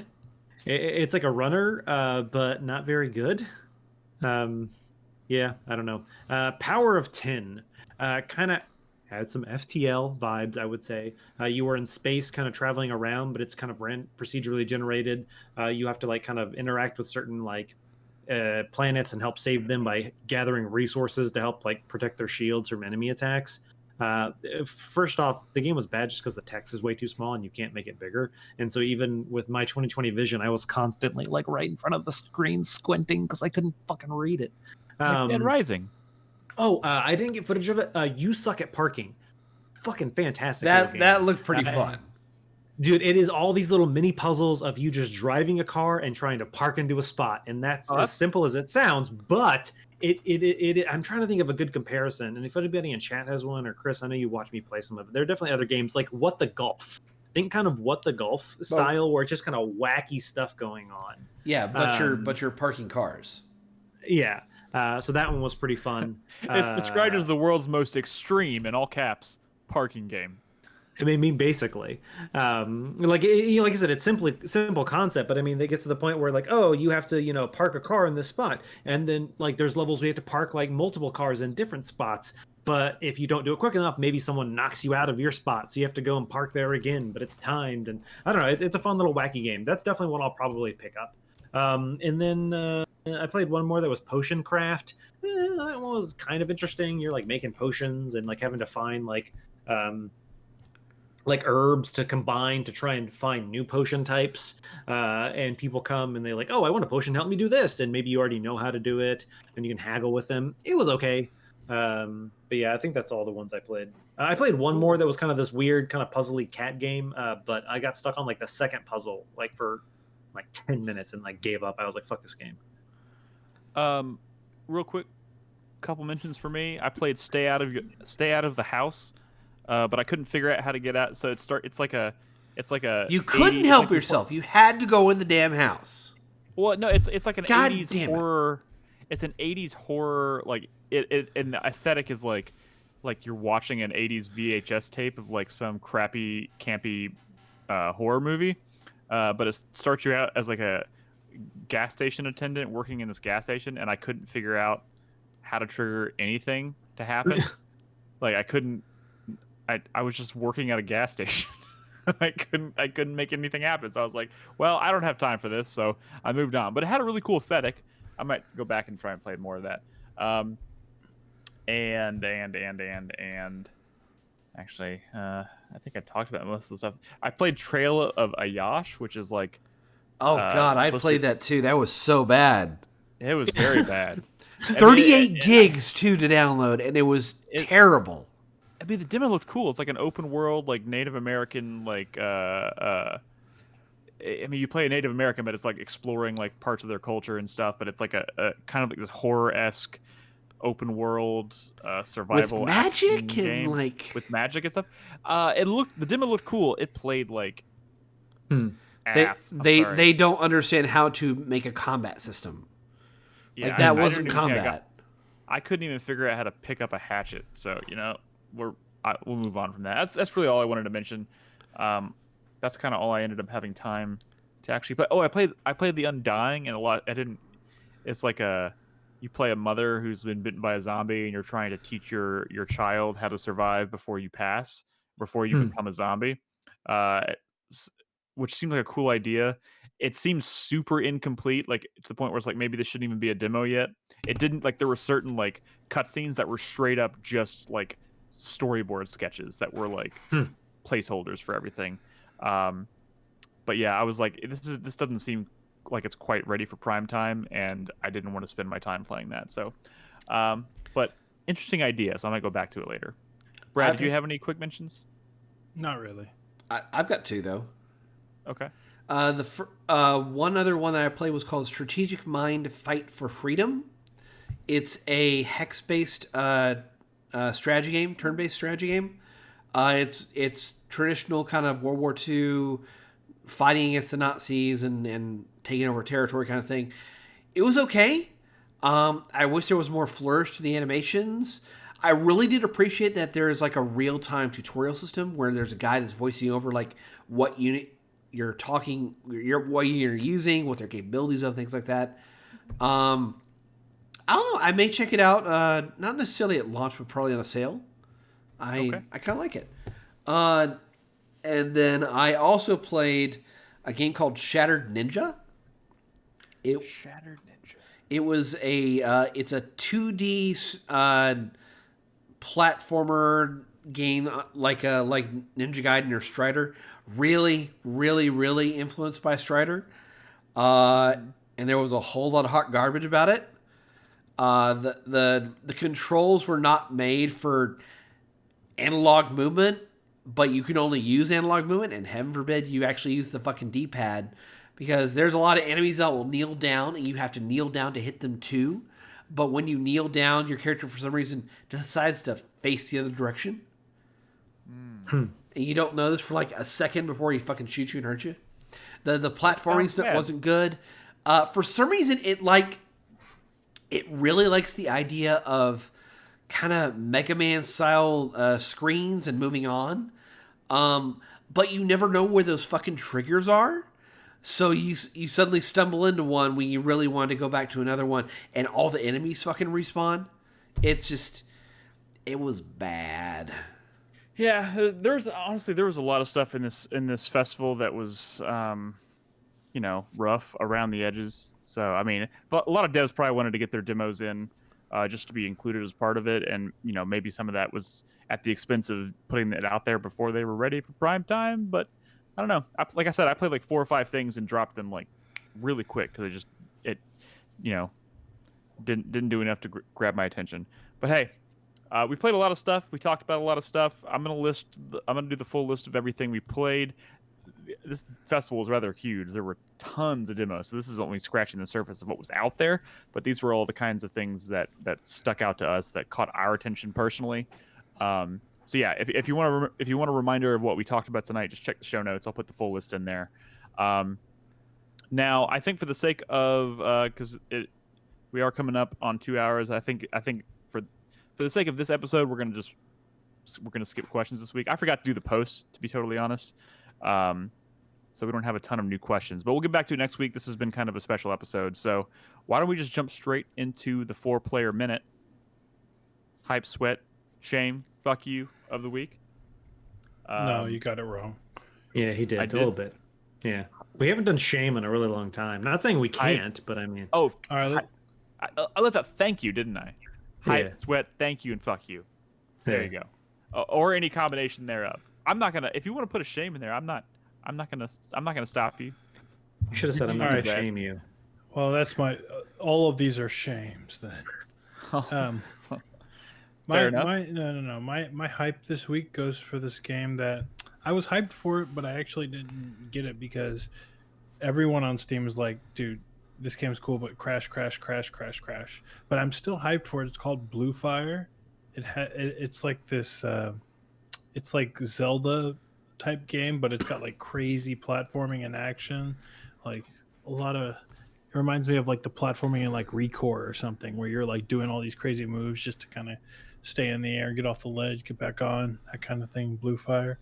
I'm hyped for it, but I'm hoping with some subsequent with some patches that turns out okay. My sweat is for my GameFly. My recent GameFly rental. I had Mario 3D World plus Bowser's Fury on there. Mm-hmm. Reviews came out. They're like, well, this game's good, but people were kind of mixed on the Bowser's Fury. Some people were into it, some people kind of weren't. But my sweat isn't that. I took it off my GameFly queue. I added something on, and they since shipped it to me. Atelier Ryza 2. Oh, have fun with that. For the Switch, it's a what does have fun with that mean? It's a JRPG. I got the Switch version because I need a real fucking video game for my Switch. God damn it! And I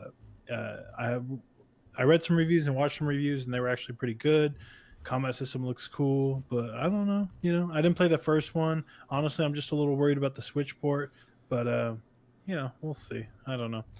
Playing Ease, and now I'm playing an Atelier game. It's like playing some Brad ass JRPG video games. I guess, yeah. My thank you for this week just goes to loading.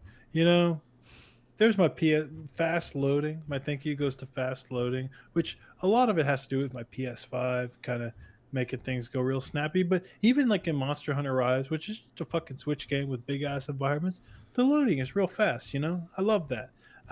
We live in a world of fast loading. At least I do, and I want to keep it that way. Damn it, it's something you could take for granted once it's gone, and man, it could be gone. And my fuck you goes to Ice for a lot of reasons. I can't even share how much I hate the Ice right now.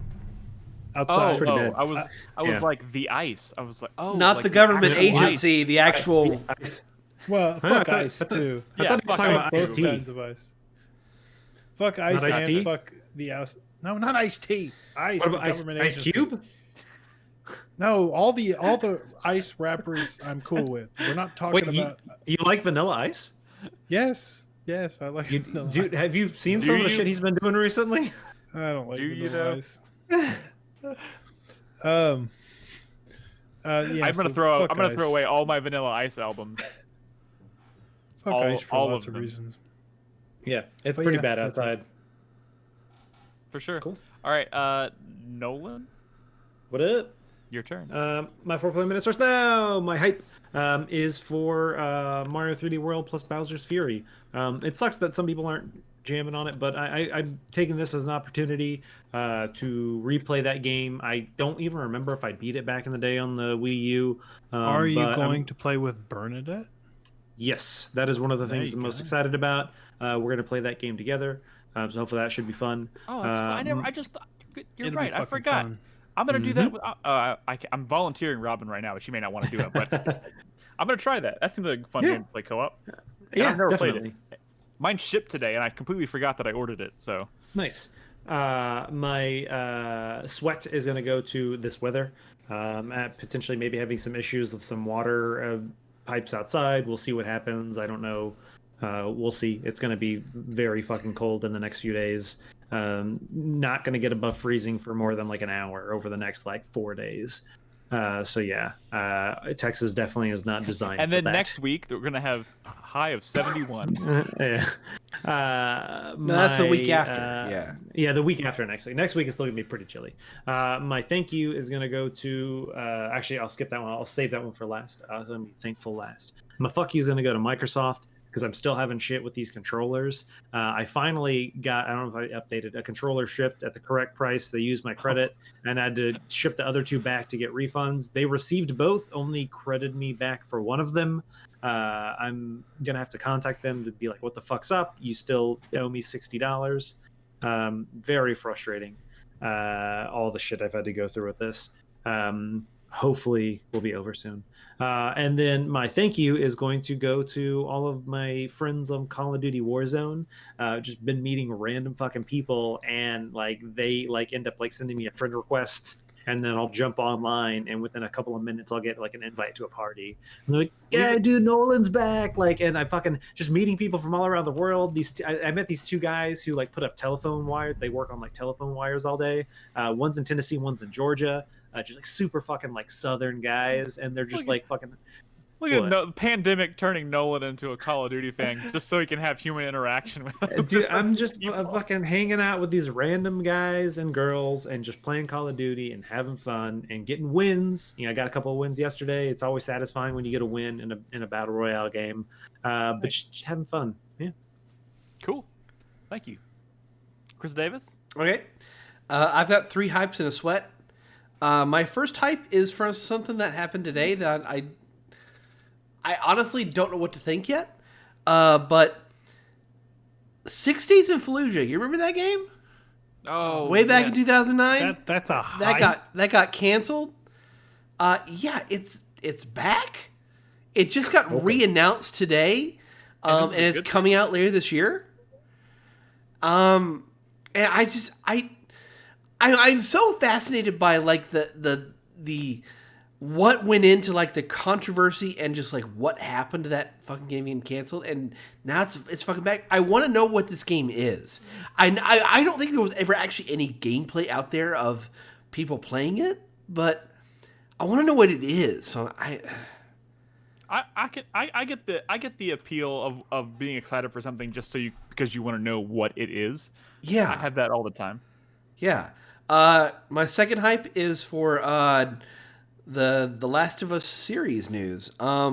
They finally have casted. Damn you, Chris Davis. Yeah, I knew you were gonna take it. I was gonna fucking yeah.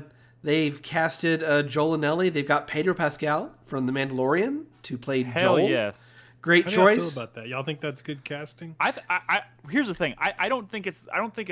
This is like the third series in which he's cast as the unwanted father taking somebody on a journey. He's got the role down. I mean, yeah. So here's the thing. Like, I don't think he's the first name that pops to mind thinking of Joel necessarily, but he's proven himself to be able to do that kind of role, and I could totally see connecting with him as on like a human level, playing that kind of character for sure. I think he's a great choice. He's not an obvious choice, but I think he's a great choice. That was one of my hypes, but yeah. And then I keep forgetting what the name of the girl. Bella Ramsey. Bella Ramsey is cast as Ellie. I don't think I've ever seen her in anything. I've never watched Game of Thrones, so Lady Mormont. I can't remember what her first name was. Like Liana or Lana. Yeah, or like that sounds right.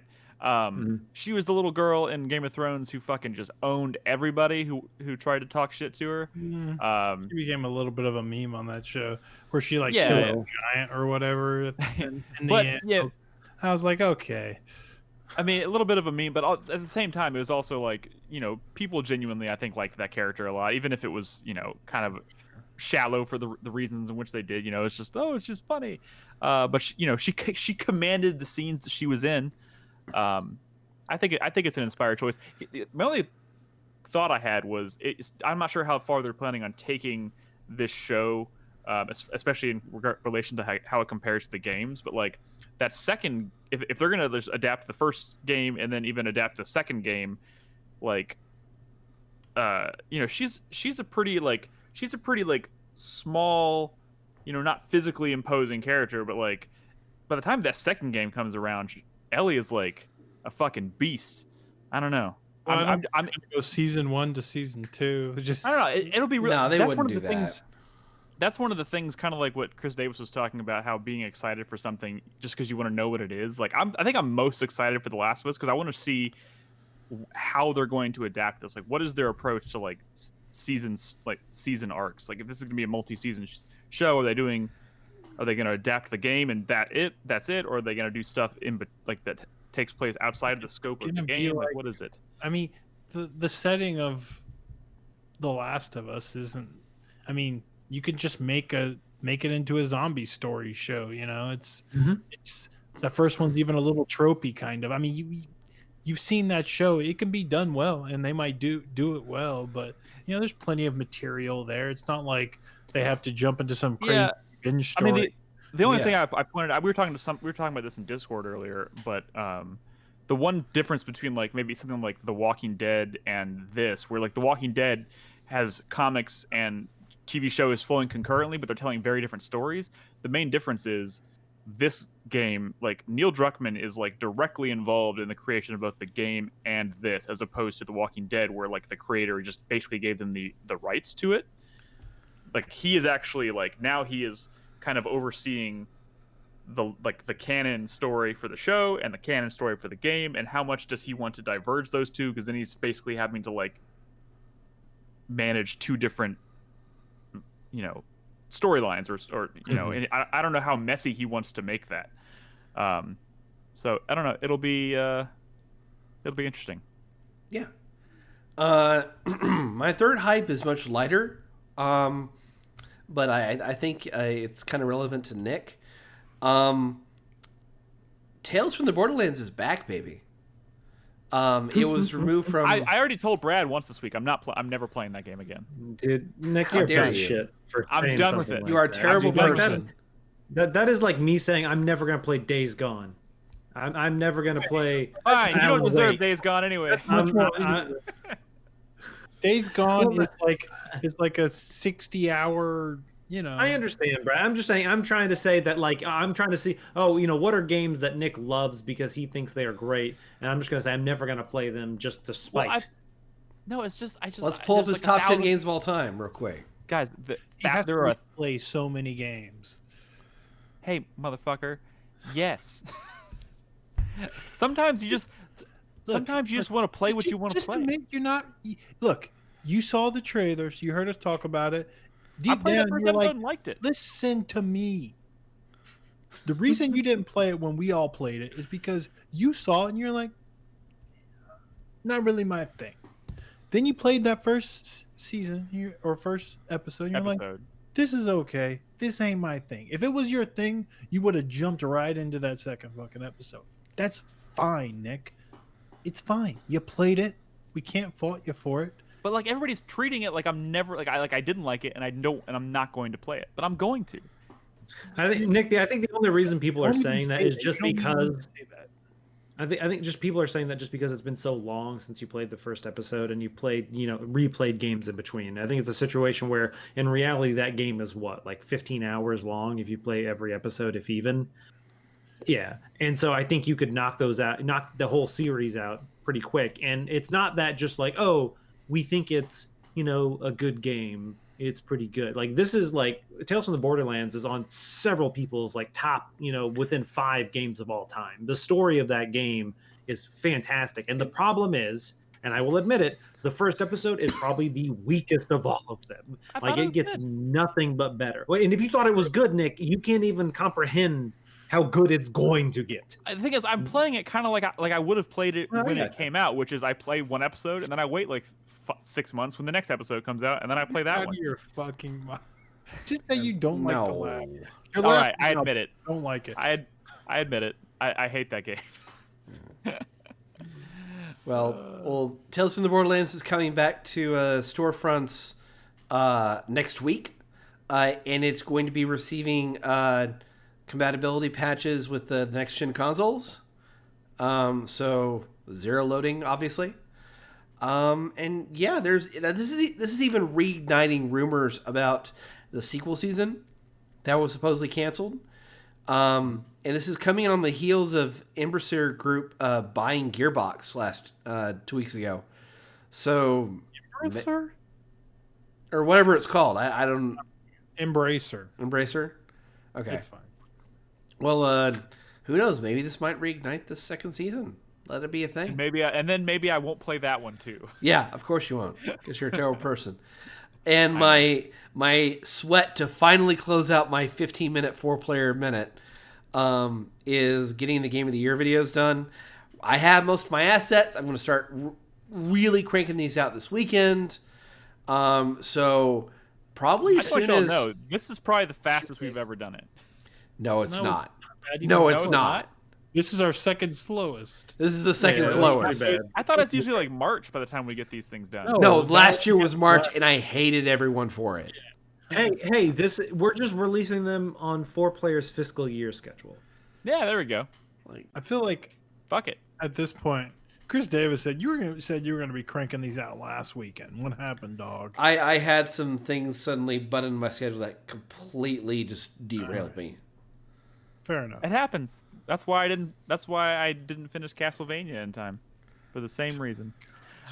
You didn't even you haven't even finished half of Castlevania at this point. You get to pick one. Do I finish playing Castlevania or do I play Tales from the Borderlands? Tales from the Borderlands. Castlevania. No, I'm doing the Revival Club is my baby, and I'm keeping this thing alive. I'm gonna play fucking Castlevania. Nolan, tell him what he needs to play. Both. We should. God damn it. If you really want me to play Tales from the Borderlands, we'll revive it in the Revival Club. And I'll play No, it doesn't need that. No, it doesn't. Everyone else has played it. You're the one who needs to. Bitch, I'm joking. Can I do my 4-player minute now? Fine, go. I have 3 hypes and a fuck you. My first hype. I'm actually really excited for this new Superman and Lois TV show. Like, really excited. Like, I didn't think I was going to be very excited for it. I never watched Supergirl, and I don't know. I just wasn't into it. But this new Superman show looks like kind of the best of both worlds between like Smallville and like Man of Steel. Like it looks like it has like a movie, like almost like a movie-sized budget. Like it looks pretty good. So I'm pretty excited for that to start later this month. My second hype goes to playing Final Fantasy 12 for the Revival Club. Again, like I said earlier in the show, like I don't think I was able to really fully appreciate that game when I first played it. It's a lot darker. It's a lot more politically motivated than most Final Fantasies, I would say. And I just don't think I was in the right place in my life to really get the most out of it when I first played it. But now it's kind of my jam. And also, Nick, I think that game... Listen, don't believe Ondor's lies. Okay? Sure.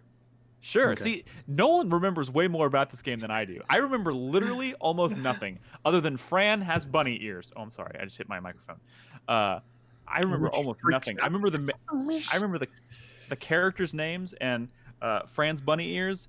That's about it. So I feel like I'm going in blind, even though I've played this game completely once. Also, I'm playing the Zodiac Age, so it has the job class system that the You can't ever change your jobs, by the way. So I hope you. No, you chose can. wisely. You can. On Switch, you can. Yeah. Oh, I thought you can just select another one. You can get 2 classes, and I think you can reclass. Mm-mm. No? No reclass. I don't remember. Pretty sure.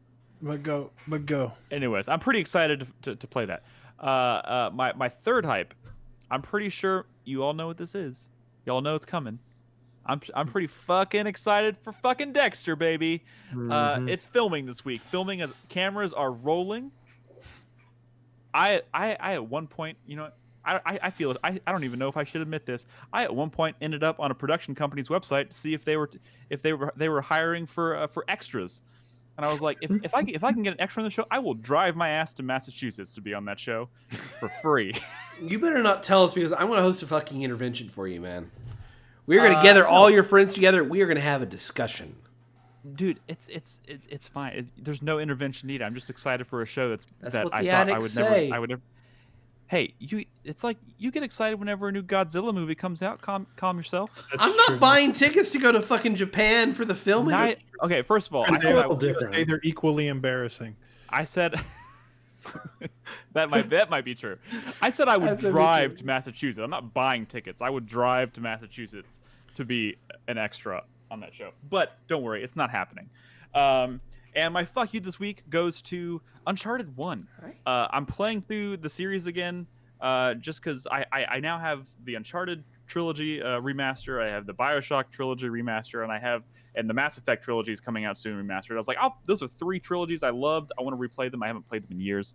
But I didn't want to skip Uncharted 1 just because I'm just, you know, I can't do it. I can't bring myself to skip a game. And I played it all the way through last weekend, basically in like 2 sittings. Man, fuck that game. It's got great story moments. It's got great story moments. It still has great characters and stuff, but like pretty much everything outside of that, man, that game is a fucking mess. I'm excited because Nick has never replayed Uncharted 3, and I want to hear his opinions on Uncharted 3 in the future, which is now, because a lot of people shit on that game, and I want to hear what Nick's opinions are revisiting that game. I'm excited to play 3, I think, more than any other game in the series, just because I remember the least about it. You know, the only thing I remember about it, and I remember being like just fucking knocked my socks off, was the fucking like the sinking cruise ship, and you're like climbing the like I don't even remember what was happening or what, but I remember being just like, I can't believe I'm doing this in a video game. This is crazy. So I'm very much looking forward to that as well. But yeah, seriously, fuck Uncharted 1. That game is... Where did all those dudes come from? Why are you driving up a river on an abandoned island, and there's like 100 dudes on jet skis coming the opposite direction? Like, in what world does that make sense? They were just there to party, Nick, and you're ruining their weekend. It was weird. There's some hard shit to ignore in that first game. Anyways, you know what? Wait, Nick. What year did that game come out? 2007. Is it 7? Yeah, I think it's 7. Give it a break. It's an old game. I know, but you know what year BioShock 1 came out, and that game's still great. I think they came out in 2006, maybe. Those are very different games. I know they're very different games, styles. Yeah, they're very different games. But you know, no one was calling Uncharted 1 the greatest game of all time when it came out. You know, when I played, commenting on its great water. That's true. Sure. It had good water for the time. I played Uncharted Golden Abyss on Vita, and I remember thinking, oh man, this is like a kind of a poor man's version of Uncharted, but it's actually just like Uncharted 1.5. Yep. They're both kind of especially when compared to everything else in the series, they're just underwhelming. But you know, I still love the characters. For the character stuff, it's great. Anyways, that's our show tonight, guys. Thank you so much for tuning in. Next week we'll have more games to talk about. Little Nightmares 2. I'll be playing that this weekend as well. And I think, Brad, you're going to talk about Valheim. I thought that was co-op. I watched a trailer for that, and it looks so co-op. It is co-op. It's not. Yes, it is. Co-op. It's not. It's not. Little Nightmares 2? It's not co-op. Almost. I know. Watch a trailer. Well, I wasn't planning on playing co-op anyways. Okay, well, so you. I was. Anyways, Little Nightmares 2, Valheim, and probably some Super Mario 3D World plus Bowser's something. Fury. I don't know. Bowser's Fury. Thank you. But anyways, and East 9. I think David might be on next week to talk about East, right? Yes. Is that what I heard? All right. So anyways, that's our show tonight, guys. Thank you for tuning in. 4playernetwork.com is the website. If you're interested in supporting us, please go to patreon.com/4player. Or you can go to discord.gg/4player if you just want to be a part of the community, talk about games, talk about all Maybe kinds pop of shit. into the gaming channel and message Nick telling him to play Tales from the Borderlands. If you do that, I will eject you from the Discord with haste. Anyways. Wait, with the user haste or like the actual act of haste? Oh, right. Sorry, I should. Because he's going to be listening to this and freak out. This show is over.